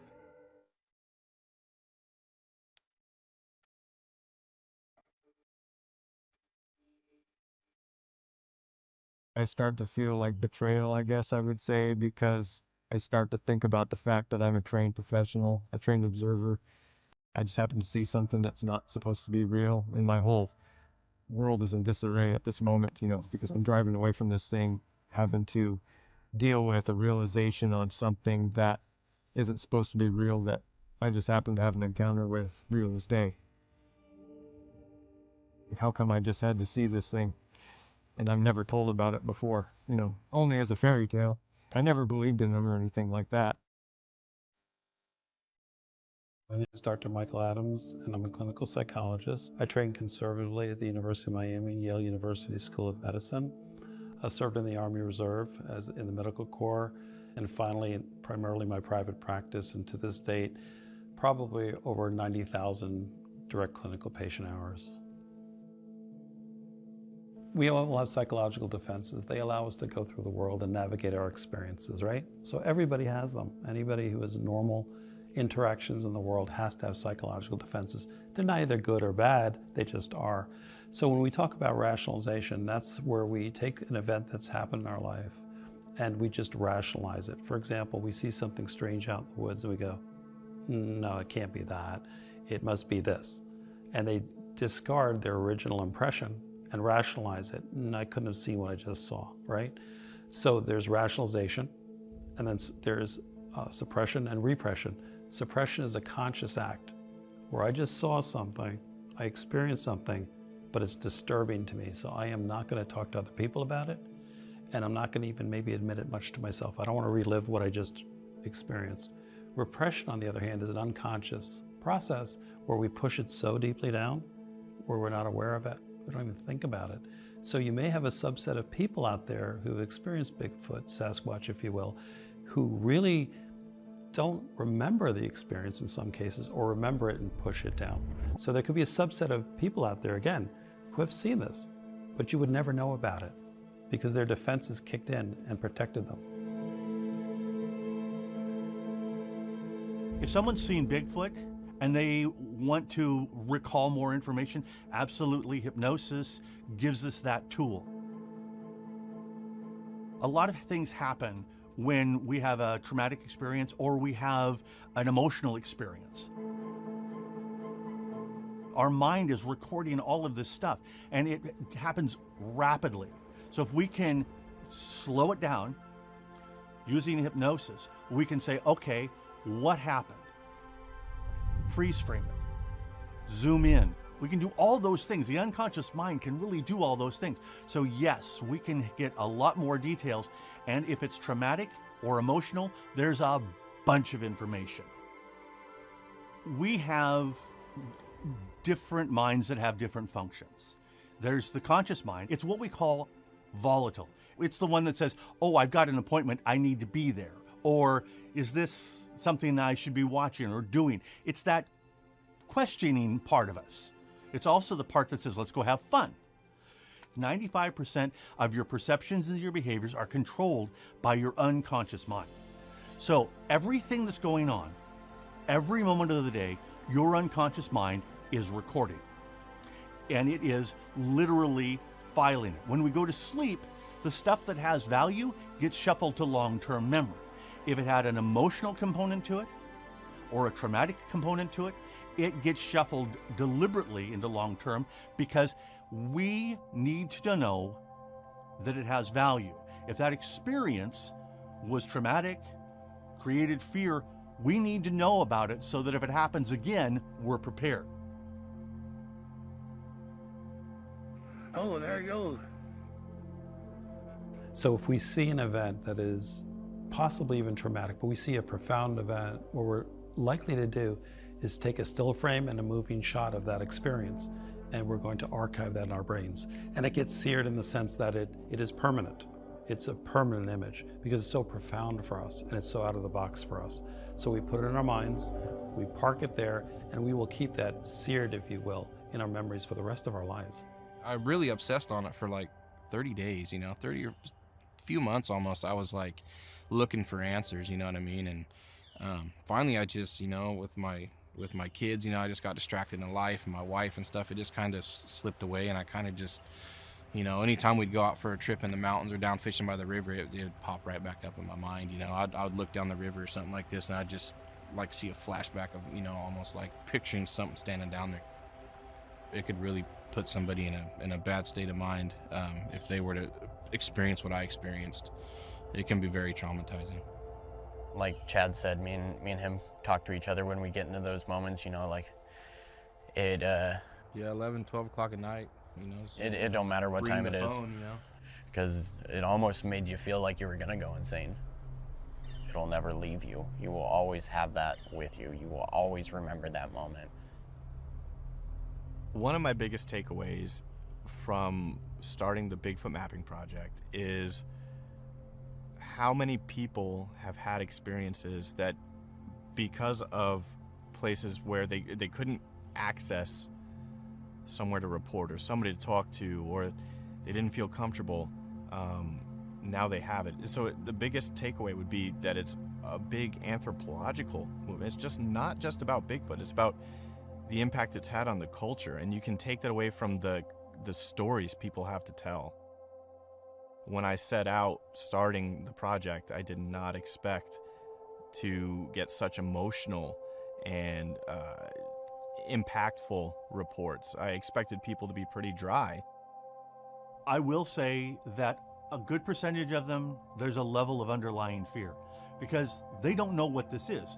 It's making noise, it's moving past them, or they see it and it's moving away. It's not something that our unconscious mind or our conscious mind is really set to register. So they can start out a bit fearful. They can start out with a little bit of hesitation.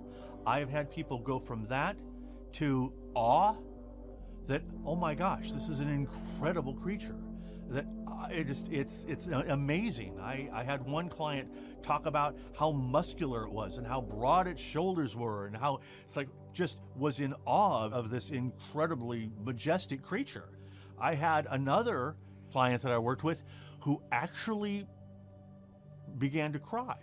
And I said, what's happening now? And his response was so beautiful. He says, I realize that I will never see these again.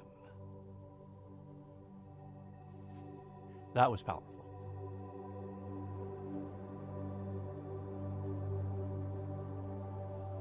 I don't entertain a lot of motives when it comes to skeptics because they're impure. I mean, if people really want to know something and they're skeptical because they doubt, that's natural. I can deal with that. But if people want to mock and they want to, have their punchline and just say, oh, you didn't do your homework, you're lazy. Well, they don't know what I know, and that's good enough for me. I know what I know, and it's made me a better person. This isn't everybody's journey. Not everybody's supposed to take the red pill.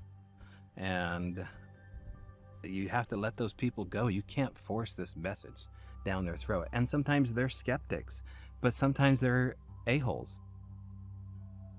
If you want to ignore the thousands of reports that are out there, you can do that. But does that mean everybody's lying? Everybody's screwed up? What does that mean about all these people that are saying this all over the world, all over the United States, all over the Pacific Northwest now? People are saying they see these things. Open up your minds because they're out there. As you start utilizing the data and you start seeing the data tell the story, the whole story unfolds right before your eyes, and it just becomes evident. This is real. It can't all be making it up. The data elements, like who did you tell? How long did you go before you actually shared that encounter? Many people go many, many years. Why?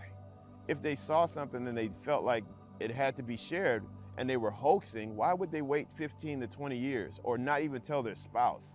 But now you're able to pull that information out of them, and you see that direct correlation between something that happened in Maine all the way to something that happened in Southeast Texas. And that, to me, is why the data is going to tell the truth every single time. People like to control their world or their perception of the world. So something that's outside the range of their perception or experience, some people will reject, and sometimes in a militant manner. And sometimes they'll degrade somebody or demean somebody who's had that experience. And I'll tell you what underlies the denial. Fear. Fear. They're fearful of something they can't identify, understand, or control. A person who's too rigid in their worldview is crazy, because they can only see the world through one finite lens. We call those people sometimes psychotic, because they've lost touch with reality. They only see the world in one simple finite way. Emotional well-being, mental health is strongly associated with flexibility, the ability to think outside the box, to experience different people, different events, different circumstances with not such a critical eye, but an open eye. Those are mentally healthy people because they see things as possible.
And that's been true throughout history, right? Whether it's religion, politics, medicine, science, whatever human endeavor, people take risks and chances. And one of the risks and chances they take is that people may think they're foolish. So people who are willing to say, yes, I'm going to get ridiculed for this, but I'm going for it anyway, those are truly pioneers. They're transformational people who are willing to say, let's take a shot at this, let's see what's out there. And that's the kind of person that we should celebrate.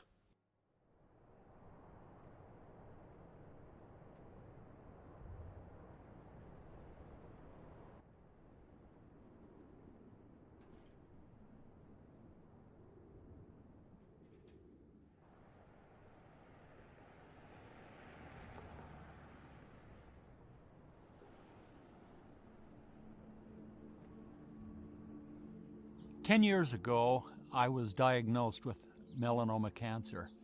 Me and God, we're good buddies, and I asked for help. And he sent me people to tell me what to do. And so I went to have a melanoma cancer removed off the top of my head. But they didn't get it all, and I was eventually diagnosed with the terminal cancer, and that was a death sentence. Now, fast forward, I'm going to St. Mary's, Alaska with my wife to see my grandchildren and my daughter, Rachel, and son-in-law, possibly for the last time. The day that I saw the Bigfoot, we get into the boat and we're motoring up the Andrevsky River, which flows into the Yukon. We fished all morning, caught nothing, so we found a sandbar and unloaded the kids. And then I said, let's go after steelhead. I had a steelhead on earlier that day, and so my son-in-law, he and I alone jumped in. We went downriver, and he pointed up the hill, and he says, what is that? He whispered, what is that? And I said, that's a big old brown bear. No, what is that? Then it stood up, and when he stood up, he took 2 great big steps and squatted back down and started eating again.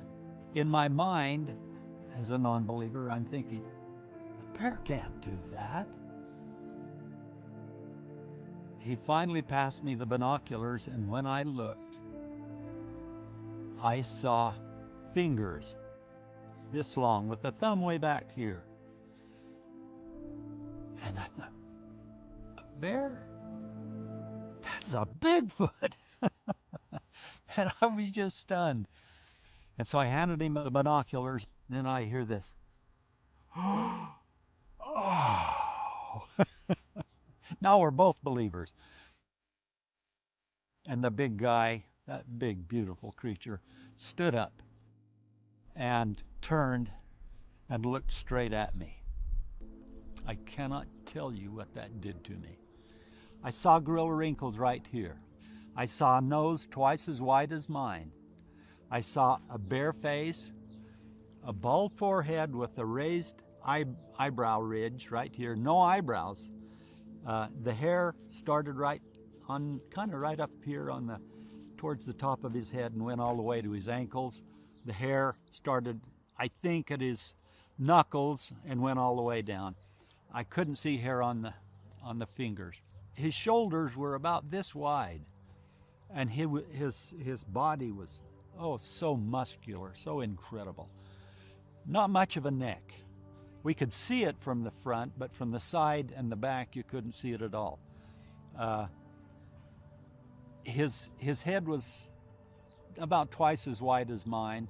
The eyes were up a little higher than normal human eyes, and they were either solid black or solid black and brown. I'm not sure which.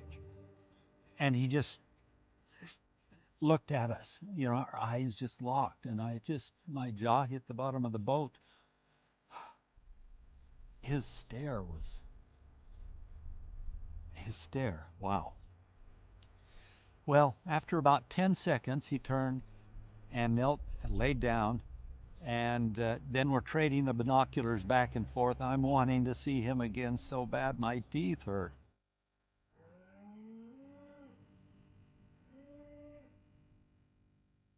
If you look out here in the field, there's cows, and I was a cow milker, and I sang to the cows. I taught my kids to sing to the cows, and so I started singing to this Bigfoot. You are my sunshine, my only sunshine. Got through the verse once, and he didn't stand up, so I thought maybe he can't hear me, so I'm raising my voice slowly as I go into the second verse, and I finally got right to, you make me happy when skies are gray, and he stood up.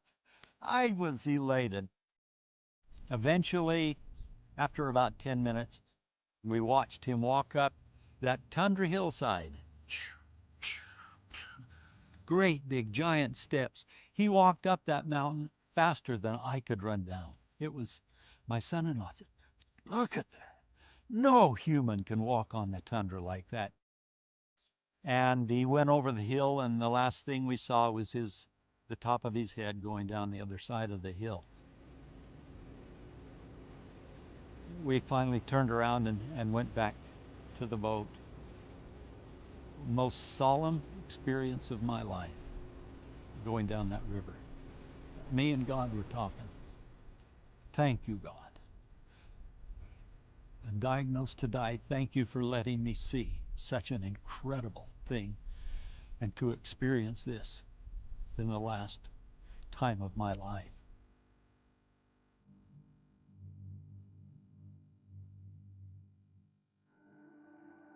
Of course, that was 10 years ago.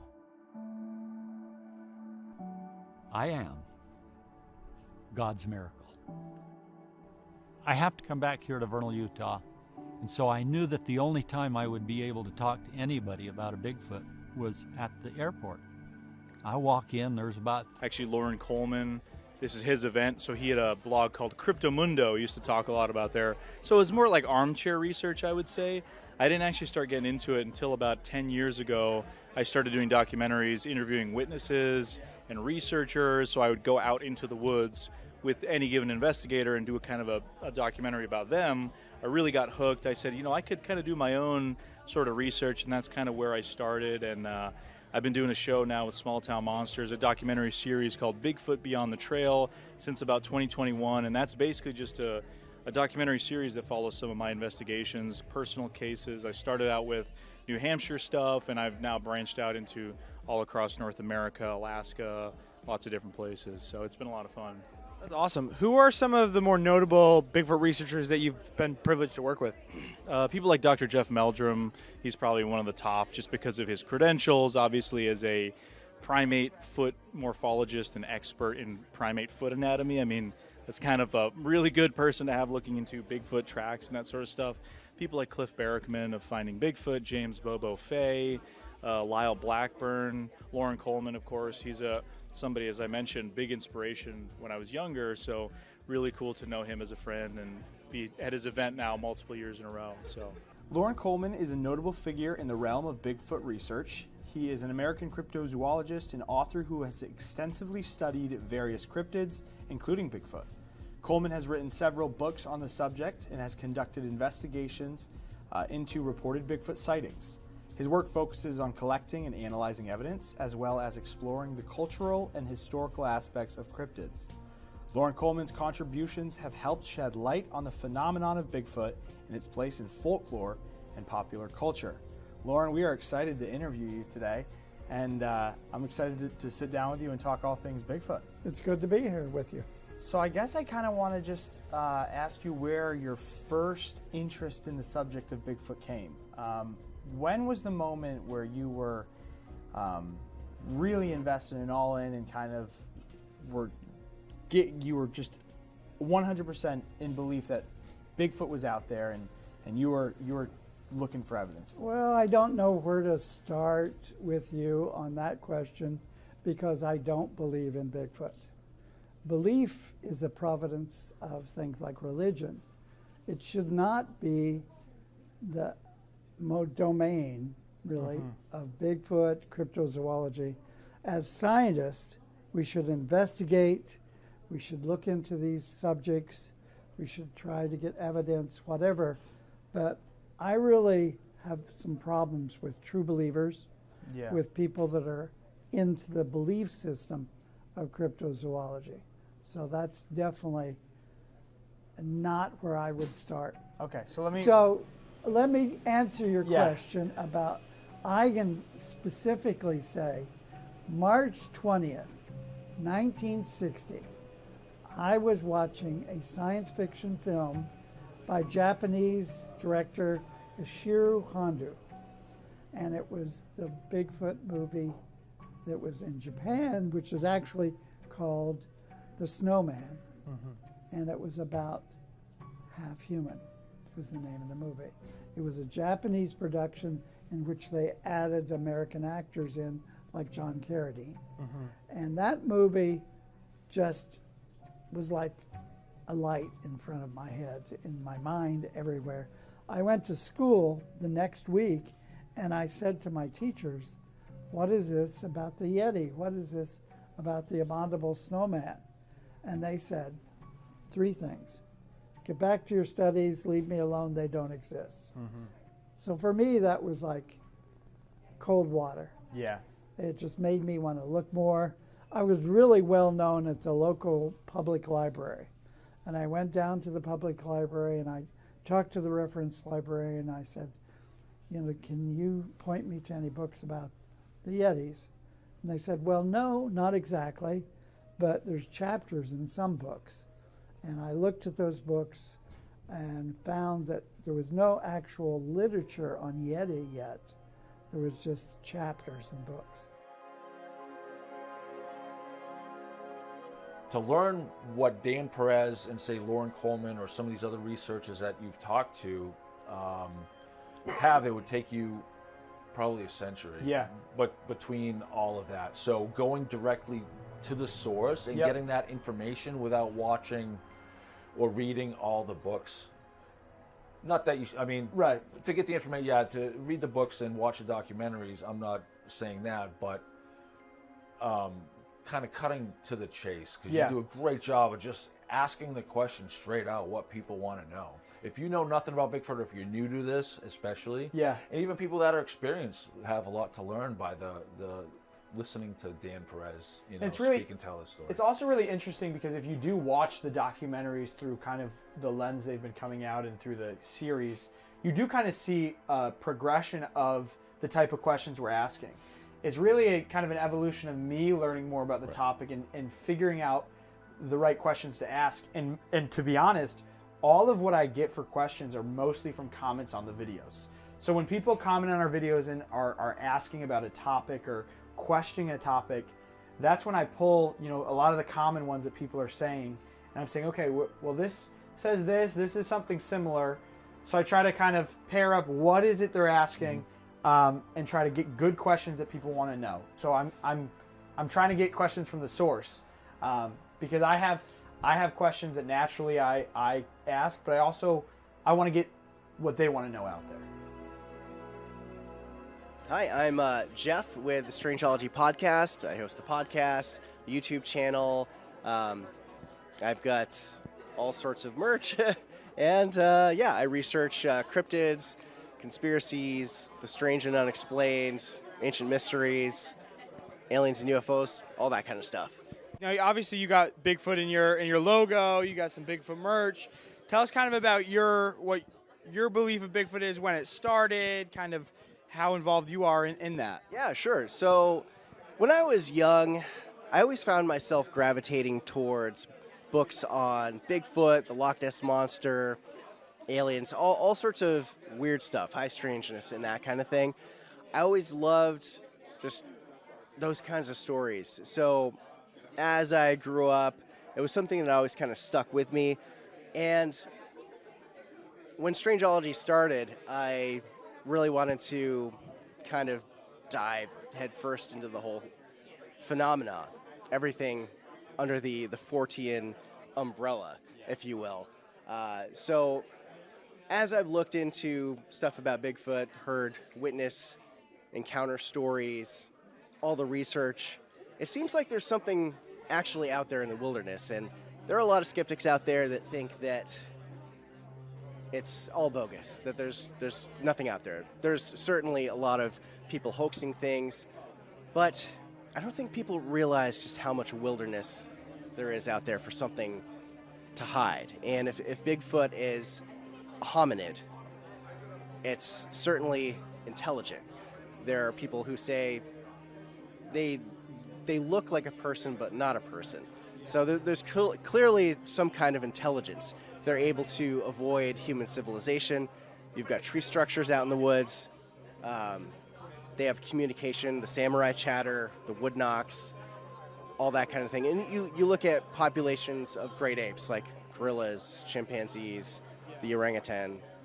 They're all fairly intelligent. Some of them can even use tools. Who's to say there was an offshoot of something like Gigantopithecus or some other species of hominid, maybe even Neanderthal or the Denisovans or something like that, that evolved that way concurrently with us, but also very much in the background because humanity kind of hunted every other competing cousin species to extinction back in the Ice Age. So, yeah, my opinion is that there's something to it. I think that there's got to be something, and there's certainly a lot of evidence. You've got foot castings, there's hair, audio recording, even video recordings. The Patterson Gimlin film, as hotly debated as it is, it's probably one of the best pieces of evidence. You've got the Freeman footage from Washington back in the 80s. There's a lot out there that should be considered for, really good evidence for these creatures existing. There's probably not a lot of them, but there's got to be something out there. Let's introduce yourselves. We'll start with you, and then we'll go over to you, and then tell us who you're with. Yeah, I'm Pete Small. I'm with Maine Bigfoot Foundation. I'm vice president of the club. And then over here, I'm Michael Vachon. I'm the co-founder of the nonprofit, the Maine Bigfoot Foundation, and we're just seeking species recognition one step at a time and trying to educate people about what's out there. Awesome. So let's do this. So I'm fairly new to the Bigfoot space. I've only been in it for a few years here, but I kind of would just like to talk about with you guys. We'll start with you, and then we'll go over here. I just want to kind of hear about how your belief in Bigfoot started and where that kind of originated and where it's taken you. Well, I've always had an interest in Bigfoot, and just so happens I had seen one when I was younger, probably about 15, and I didn't realize it was there. I'd always had the smells, the silence in the woods, those different things. So I kind of figured they were around, and my aunt was divorced and married a gentleman who was a Bigfoot investigator. Okay.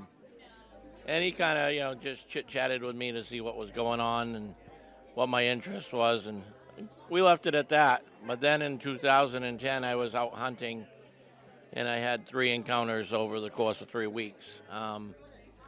One was at 20 yards, and, it kind of let me know that it was there. And the next day I went back, tried to find out who that hunter was in the tree, and it wasn't a hunter. There was no way to get up in that tree 20 feet and get down.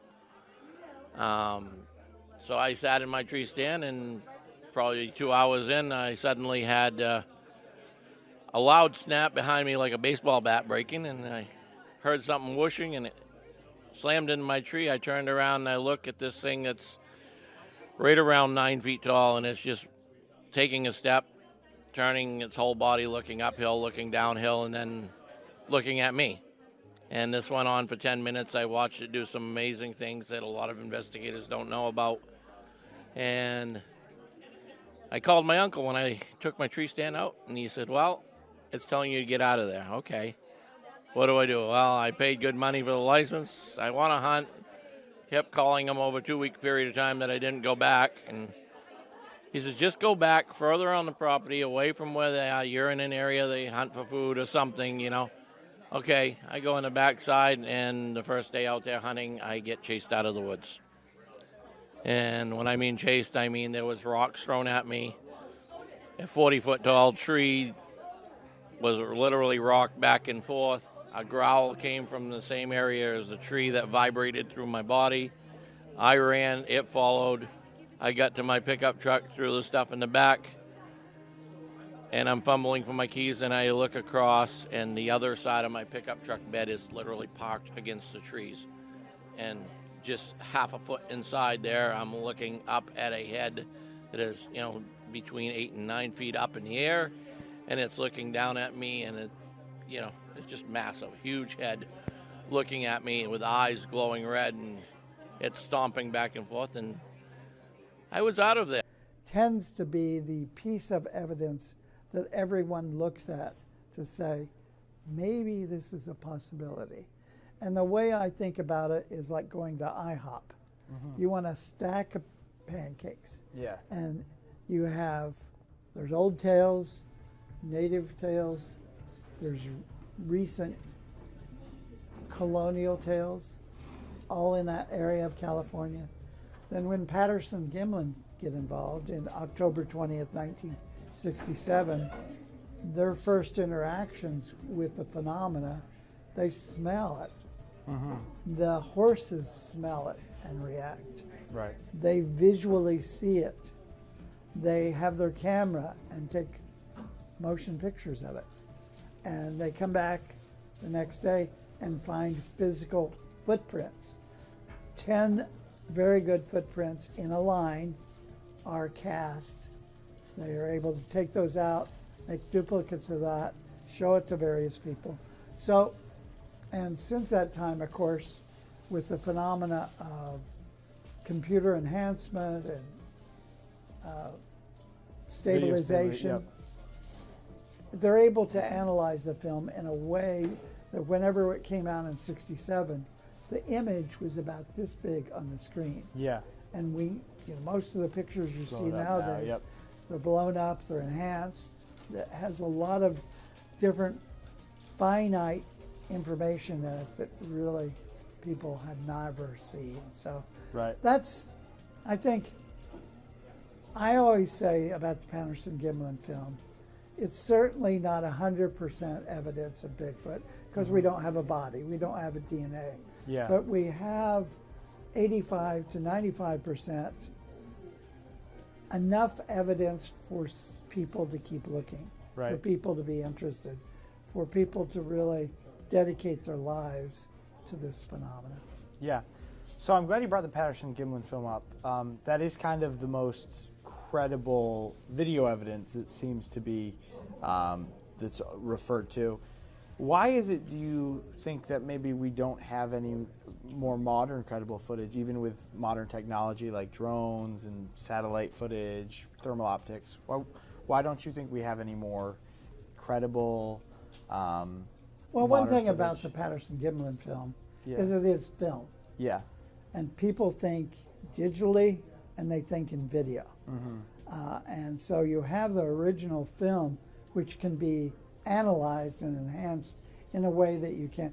I hear all the time, well, there's so many cell phones out there. It seems like somebody going down the road would Yeah. take the next Patterson-Gimlin film. Well, that's absolutely not true.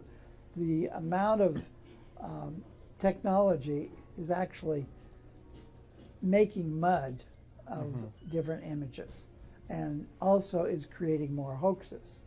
So it's a double-edged sword with modern people looking at the modern filming of Yeah. creatures. You have videos that are showing up all the time that are people trying to hoax the Patterson-Gimlin film, or they're trying to make a name for themselves. Yeah. So I think that drones would be a great thing to think about, but is there really creatures coming out of the woods? Are there creatures crossing the road that can be caught on drones? I mean, it does take the electronics and the technology to be in the same place as these creatures. Yeah. And we know that there's not that many. As Grover Krantz once said, he thought that there was probably one Bigfoot for every 10,000 black bear. So if you start doing the math on that, you know that you're not going to run across Bigfoot that often. Right. So it would have to be someone that's in the right place at the right time. It just doesn't happen. Where's the modern footage? Right. It's the modern footage. Well, that's a good question. Certainly a lot of people, pretty much everyone has a cell phone camera. But how often are people going out in the deep wilderness and are able to pull out a camera quickly enough to get something before it saunters off into the wilderness, sight unseen? And there's stuff that comes out all the time. A lot of the time it's blurry. There's people who have a theory that Bigfoot is just blurry. There's a theory called the permittivity of Bigfoot. Some people are in the camp that Bigfoot's flesh and blood. Other people consider concurrent UFO sightings and high strangeness, interdimensionality to Bigfoot. The woo. I don't know the woo. Yeah, I don't know the answer to it for sure, but there's a lot of different factors that could contribute to why there is not solid video evidence. And even if there was, we have AI at this point, and there's always been hoaxers, but it would be, you really need a body to prove that they exist or not. So then let me ask you this, right? Because that's a question too. Why don't we have a body? Because there's large discussion. Is it to prove that? Not only finding fossil evidence, we found evidence with thermal drones. We had a thermal drone flying, and we were able to get multiple videos of Sitka black-tailed deer. So that's kind of cool. But there's a lot of we saw humpback whales out there, orcas, seals, sea lions, sea otters. I mean, you name it. It's an area that has so much vegetation, flora, fauna, food sources. So if there was something to be hiding, I think that'd be a perfect place. That's just been a really cool case. One of my favorites to investigate because, I mean, who doesn't want to go to Alaska too, right? Like that is just the cherry on top of everything. So yeah. And then for people that are kind of just like maybe starting to get into the space and starting to do research, what are some maybe organizations that have good content out there or some different groups that are worth following? Yeah, there's something I'm a big proponent of is the Bigfoot mapping project. So a buddy of mine named Scott Tompkins, he's a GIS specialist. He works in mapping technology. He put together the Bigfoot mapping project, which kind of is more of an aggregate of different databases. So you've got stuff like the BFRO, the North American Wood Ape Conservancy, other organizations that take reports, and he's kind of put them all into one map. So you can click on, they have an app. You can open the app or go on the website. It's just bigfootmap.com. And you can say, oh, there's a sighting 3 miles from where I live. You click on it, and it'll link you to the BFRO page that has that particular sighting. Let's say it's a Class A sighting, and then you go to a different area. Oh, this sighting was reported to the Oregon Bigfoot website. So that's the one I recommend if you're just trying to find maybe stuff close to you. You might be able to find stuff on there. That's a great resource. Other than that, there's so many organizations now and events and different stuff. It's kind of hard to keep up with. But I would just say, whoever you follow or whoever you find online that has Bigfoot information, if they are giving you definitive answers, I know this is a fact, I know this is the truth, be very skeptical. There's big red flags because there's not any facts here. I mean, we have theories, right? There's nothing wrong. There's no experts. I mean, there are people, I'm going to talk to Cliff because he's probably more of an expert about Bigfoot sightings in the Mount Hood, Oregon area because he lives there. He gets the reports as opposed to me in New Hampshire. But would he consider himself a Bigfoot expert? Probably not. Maybe an expert in certain aspects, but we don't have any hard facts. So I think there's a lot of people that will say stuff with definitive authority, and I would question that. I just say keep an open mind, but not open enough that your brain slips out and just anyone can tell you crazy stories and believe it. Just keep an open mind, but stay skeptical as well. And let me ask you this, because you talked about we don't have any hard concrete facts. Why do you think it is that we haven't discovered body, we haven't discovered any bone structure or anything? Why do you think that is? It's a good question. I mean, a really good example I like to point to is the Gigantopithecus. It's been theorized in years past Gigantopithecus might have been the theory or the candidate for what Bigfoot might have been, right? But now it's believed that Gigantopithecus was more of a pongid, which would have been related to orangutans. But it's a really interesting example. So Gigantopithecus was the largest known ape in history ever, right? This massive creature, Southeast Asia, and the only fossil evidence that we have that it even ever existed were a piece of a jawbone and some teeth. That's it. No skull, nothing. So there's nothing to prove the largest King Kong-sized ape existed aside from these small fragments. They were only preserved because porcupines dragged those bones into a cave and consumed the bones. And so the cave allowed the preservation of just what was left from the porcupines feasting on the bones. Gorillas and chimps barely exist in the fossil record. Why is that? Look at the environments they live in. These dense kind of jungle, tropical areas in Africa and other places. So if you look at where Sasquatches are reported in North America, they're pretty humid, a lot of moisture. So we're talking about mountainous areas, deciduous areas of the East Coast, the Appalachians, obviously the Pacific Northwest, those temperate rainforests up to Alaska. Those areas aren't really known for great fossilization. I mean, where do you find those fossils in North America? Places in like the desert, right? And that used to be a forest hundreds of thousands of years ago, millions of years ago, but that's not exactly where you have a lot of animal sightings now because those are dead habitats. So I think that's one factor possibly, and then the amount of space in North America that still exists, especially in Canada and into Alaska, is insane. I mean, I've driven from the East Coast all the way to Alaska, and some of the amount of territory out there that is still uninhabited is actually frightening. I don't think most people realize it, even in parts of the lower 48, especially out west. I mean, northern Maine, there's 70,000 moose up there. I mean, that's a ridiculous statistic, right? You go up there, I mean, it's just nothing out there, and it's all logging roads and stuff. So I think there's still a lot of space, and there's very few people seriously looking into Bigfoot.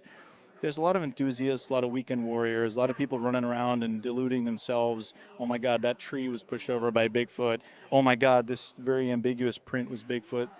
So there's a lot of delusion, and there's very few people that are actually taking a scientific approach and looking at the topic seriously and saying, okay, maybe like 80% of the alleged evidence is actually just misidentifications. Let's talk about the other percent. So I think those are some of the few factors. And Bigfoot's now become a kind of a pop cultural phenomena. So you have a lot of people that, again, they're just going out in the woods, and the first noise they hear is, oh my God, that's a Bigfoot, when 99.9% of the time it's not going to be a Bigfoot. Do you think Bigfoot, is it a growing species? Like, do you think that Bigfoot is still you know, they're repopulating? Is there, you know, a time where there's, you know, heat for Bigfoot, or the males are in rut or whatever? Is there a time like that for Bigfoot? And is the Bigfoot population growing, or do you think it's dwindling? Well, we don't know. And one thing or speculate, I would say, yeah. One thing I point out in some of my talks is we're trying to base the life of a Bigfoot on microseconds of observation in the lifetime of a human. But when you think about what we know about Bigfoot, we know that the younger ones who are thinner and younger are crossing highways. The older ones and family groups are seen deeper in the wilderness. So that's about all we know. We have some people that remark on the males versus females, but it's speculation. Are we seeing more Bigfoot? No, but we are seeing an increase in Bigfoot hunters, so they're seeing more Bigfoot. It has nothing to do with the phenomena, it has to do with humans. I've done this over the years, and I'm been studying this for over 60 some years, and I have seen the map of the United States go up and down in populations and sighting reports based upon tracking the number of hunters, researchers, and Bigfooters. Yeah. So there's no relationship between the Bigfoot. I mean, you have finding Bigfoot, or looking for Bigfoot in every state. Yeah. That's impossible. It's not habitat based. It's not, cities, urban versus rural, all of that. That all got thrown out the window when TV got involved and money got involved. You had to make a program. You had to find somebody that calls himself a Bigfoot hunter. And then you go to that area and you ask them a question. Where do you think the Bigfoot are? Are they going to come up with an answer or not? Of course they're going to come up with an answer. They want to get their 15 minutes on TV. So yeah, actually that brings up another good point. Let me ask you this: How do you kind of discern between what's real, what's a hoax, when people present you with maybe a eyewitness account that they tell you they've had, a story that of an encounter they've had? Where does your discernment come in and trying to figure out, is this sound like a legitimate case, or does this sound like someone's just kind of hoaxing? Well, you have to do a psychosocial analysis. I have a psychiatric social work degree. I have a background in anthropology and zoology. So I have to put all of that in play. If you are at a conference or at a museum and somebody comes in and they say, I saw Bigfoot, you have to make, as a researcher, the decision. Do you want to hear another boring story about Bigfoot? Or are you going to spend some time with this person asking them, how many psychosis episodes have they had? Were they on drugs? Were they trying to impress a buddy? Were they interested in making money off this? So there's all kinds of things that you've got to put your time into analyzing the case, analyzing the person. It all starts with the person having the experience, not with the Bigfoot. And that's where you get you're going to take this case in, you're going to write a file about it. I mean, I've been in the museum and, walking around, watching somebody look at an exhibit, and then all of a sudden the guy's saying, there's this mountain in Maine. All I have to do is climb up that mountain, and I see Bigfoot all the time. So I hear that, and I decide, do I want to talk to him about this? And so I ask the next little question. He says, the one way that it really works is I have to take off all my clothes and lay down. And he starts on and saying, sometimes the UFOs come. So what do I think about that? Do I think he's a credible witness? Do I think that he maybe has psychotic problems? Because he's standing with his child right there in the museum, and he said, I do this with my kid there, so I know it's really good evidence. And so I said, and so I take myself out of the Bigfoot hunter role, so to speak, and I say, you know, I really would recommend you not do that in front of your child, because I get worried about child abuse issues. Yeah, About, I mean, you have again, like you said, psychology.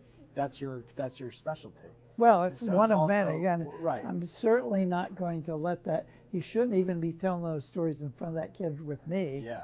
And I'm not going to encourage him to go up on mountains, take his clothes off, and lay down on the ground while his kid's trying to play with sticks or something. Yeah. So you really have to put yourself in the place of being an investigator on many different levels. Yeah.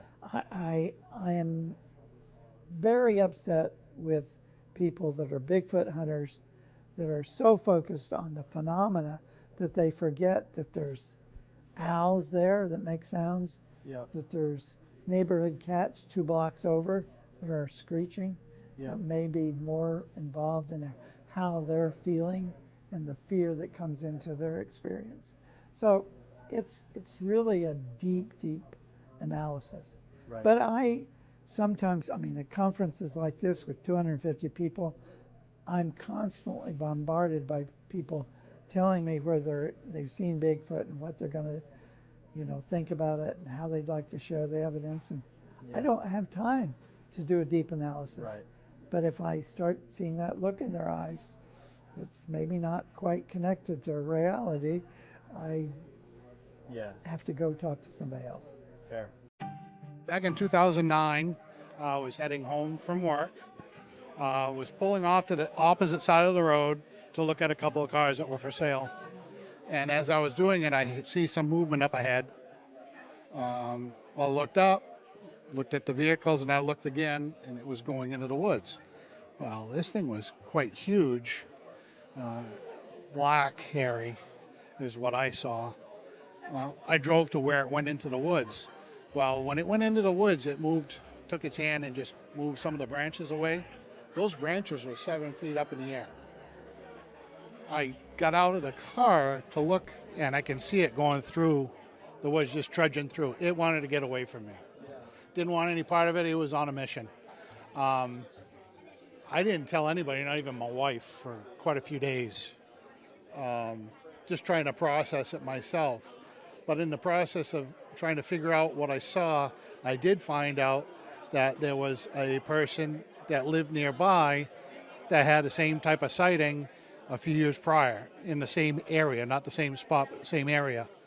And they found some footprints that went well a mile into the woods until they lost it. I've always had an interest in movie monsters specifically, but Bigfoot was a big thing growing up, watching some of the movies as we went along. But when I found out that Michael went to school with me, we were about a year apart. He's a year older than I am.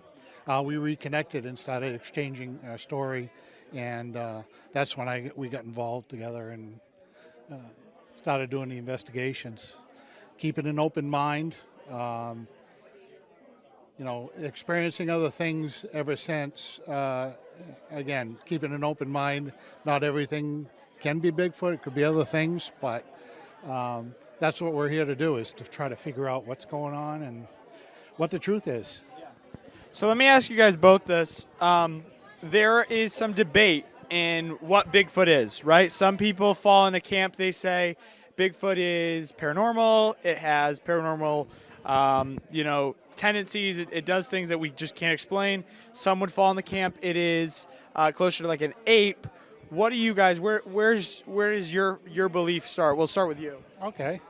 Well, if you go back in the Native American history, they always talked about an ancient race of giant Indians that were around. Here in Maine, they had them, in the Katahdin area.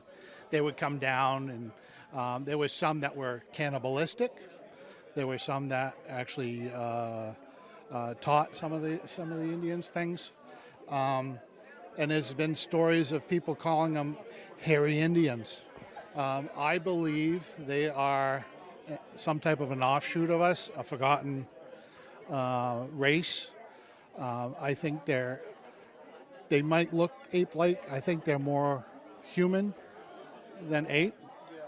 I think they're just, that ape description is what they're using it as for, as a description. The one I had seen, like I said, black hair, it had a face of a man, a very large man. And I think it's just something that's been long forgotten and hopefully just not completely gone. What about you? Where do you fall on that kind of debate of, is it paranormal? Is Bigfoot more ape or human-like? Where does your belief lie? My belief lies that it's something that we haven't identified yet. You can't rule out paranormal. You can't rule out natural.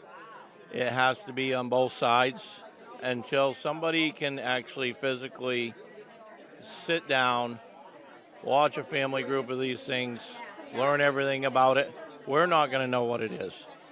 And that's where we come in. We're trying to find some kind of evidence that we can give to science that, will help us determine what it is.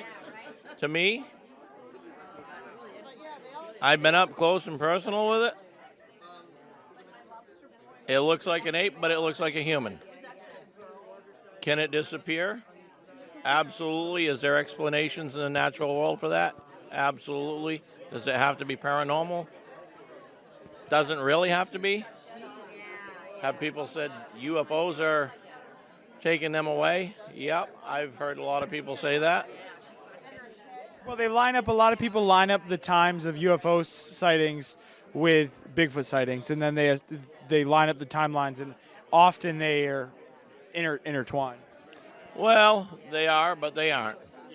It's one of those things. It's kind of one of those things where if you look for it, you'll find it. Like if you're really looking for something to connect, you can find it. Exactly. There's a lot of explanations for all of that. So I actually want to touch on that in the topic of Bigfoot, right? Because I think there are some people out there that maybe are hoaxing themselves in a sense where they're looking for something or trying to force something to look. What would you say? So as someone that is an eyewitness, I mean, were you necessarily looking for Bigfoot when you saw it? Were you trying to find Bigfoot? What was the kind of scenario like? Was it even on your mind at the time? For me? No, it wasn't on my mind. It's just something that happened. And somebody that comes in and says they absolutely had this encounter and this is what they saw. And my first words are, tell me your stories, tell me what happened.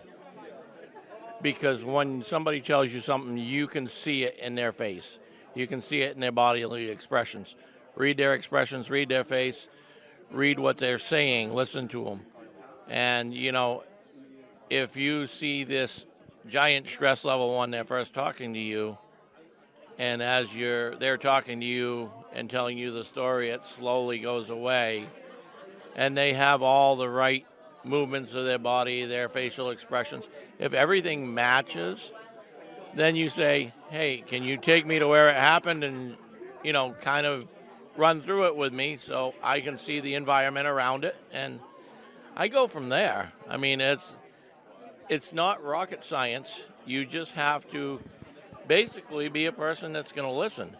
And a healthy bit of skepticism is good in those situations too, I would say, when you're dealing with someone else telling you their encounter. Exactly, and that's why you, instead of asking them a whole bunch of questions, you ask them, hey, tell me your story. Let them talk. Let them talk, and I interject little things that I know that would be Bigfoot related. I'll interject these things into the conversation. Did you hear this as well? Did you smell this? Whatever it might be, and they start to remember little things that didn't click in their mind when they were telling the story before, but all of a sudden, hey, yeah, that did happen. So the more you get them to do that, if they're recognizing these things and you're seeing that fear of talking to somebody about it disappearing and they're starting to relax, you're probably looking at a real legitimate encounter. I mean, it's not an absolute thing, but that's where you're going to step forward and you're going to go out into that area where they had the encounter. You're going to go investigate. You're going to find the stuff that they are telling you that happened. You're going to find other information DNA, scat, anything that could help identify it. And then, how about you when you're dealing with someone else bringing a story or a eyewitness account to you? How do you deal with someone kind of telling you what they saw and you kind of debating between yourself kind of the legitimacy of it? Yeah, I don't feed them any information that I might know. I try to get everything that they've seen. They're the ones that have seen it, the only ones that have seen this thing. I want them to come up with the full description. I don't want them asking me questions about it. I want to hear the full truth. Once everything is out, then I start talking about the stories that we've had. But it's a matter of getting information from people. People are just too afraid to give us information. We try to keep privacy, and I won't force somebody to tell me. I tell them, when you're ready, you know where I am. But yeah, the stigma of being ridiculed, I'm too old for that now. I don't care about that. So, actually, I'm glad you brought up the thing about privacy. And I don't want to say this too loud, but we're also following a case where we're a local small group, and we've had some interference with the BFRO. Have you guys dealt with them at all? Like, we've had some issues with them in the past.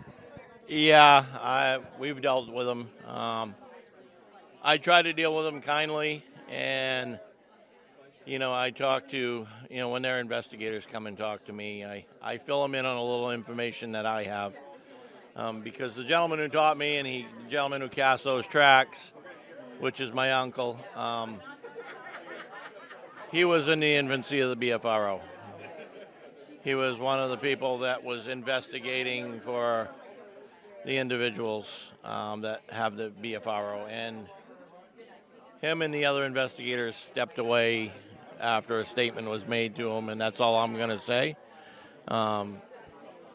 So just be wary of dealing with them. Be wary of dealing with them. I've had encounters with Matt Moneymaker, and if it doesn't suit his needs, or any of his investigators, if it doesn't suit their needs and doesn't fit their criteria, they walk away from it. That's kind of what we experienced. A small. We had someone who had claimed an eyewitness. Our team ended up getting to the bottom. It was a hoax, but there was the BFRO stepped in and was sending messages to this person. There was this whole thing where they're basically just trying to threaten him into sending footage and whatnot. So, I mean, have you had any encounters with them personally? Have you been doing this? Not directly. However, when I first had my sighting, they kind of brushed it under the table. I went through their whole online thing. Never was contacted by anybody. Found out that it was never recorded. I did go to another site where it is recorded and still out there. And then when I connected with Mike is when we needed to deal with this a little differently. If it's just me, that's one thing, but I'm sure there's a lot more out there that have never been reported.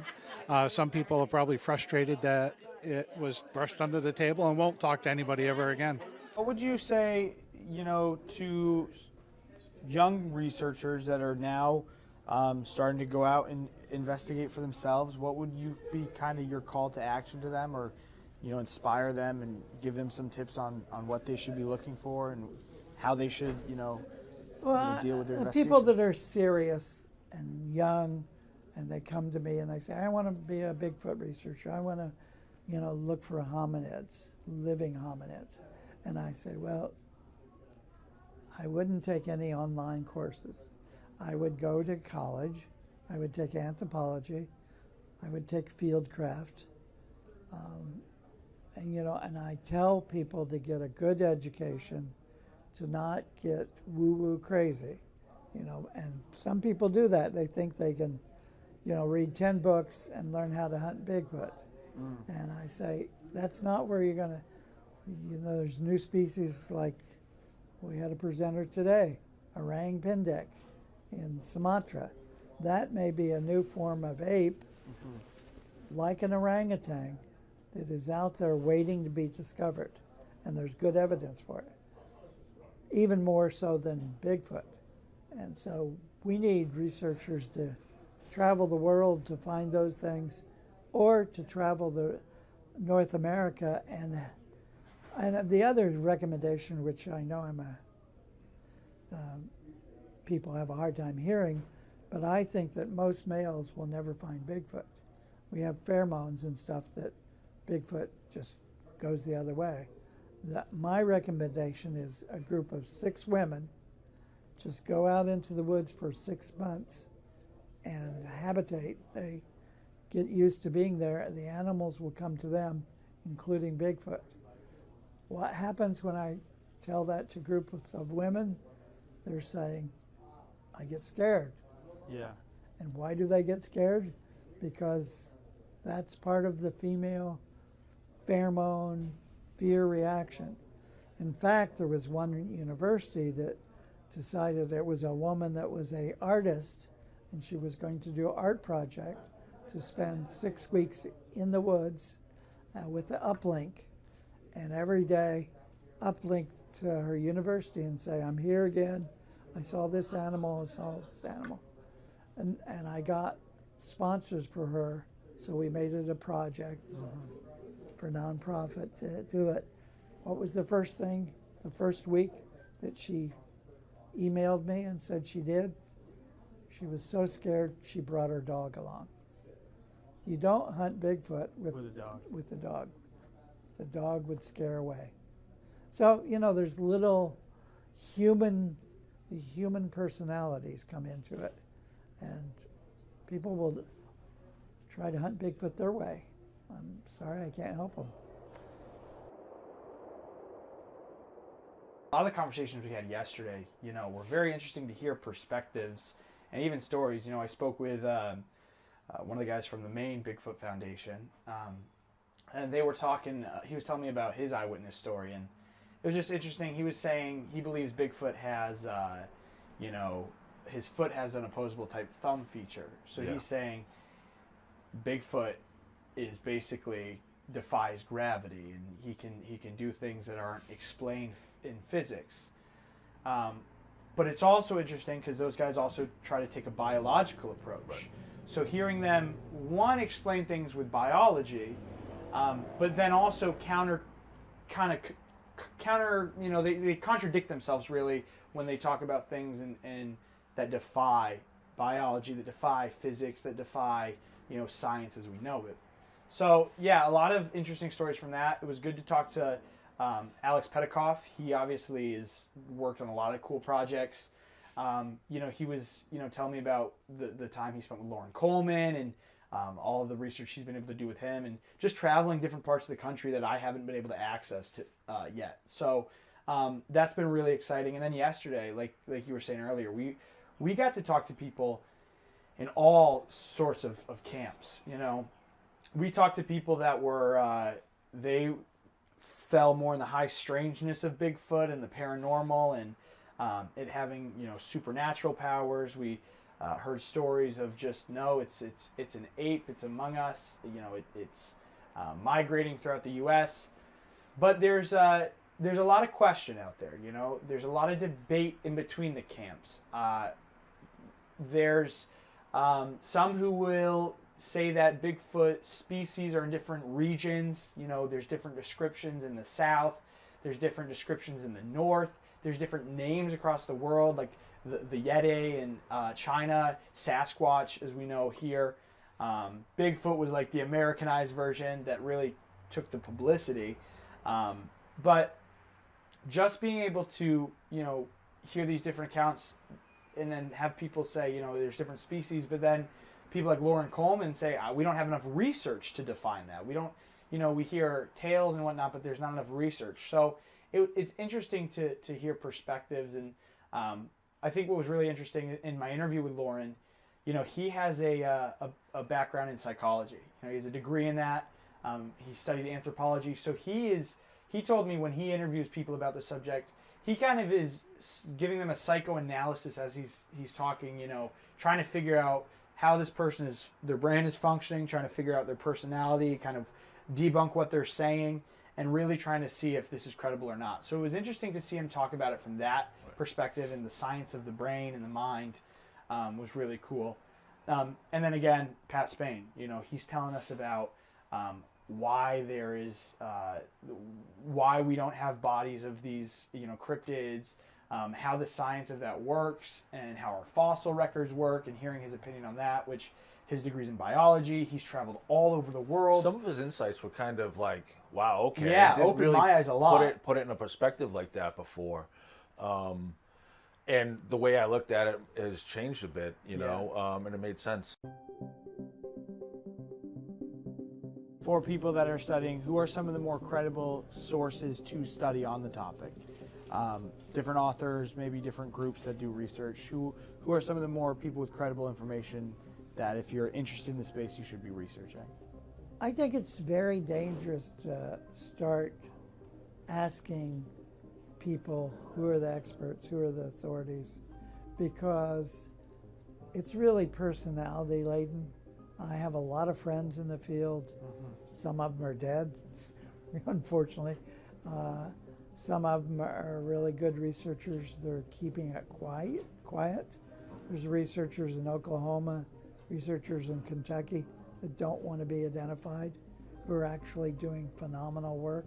There are other people with new books, with new TV shows, and speeches that want to get promoted.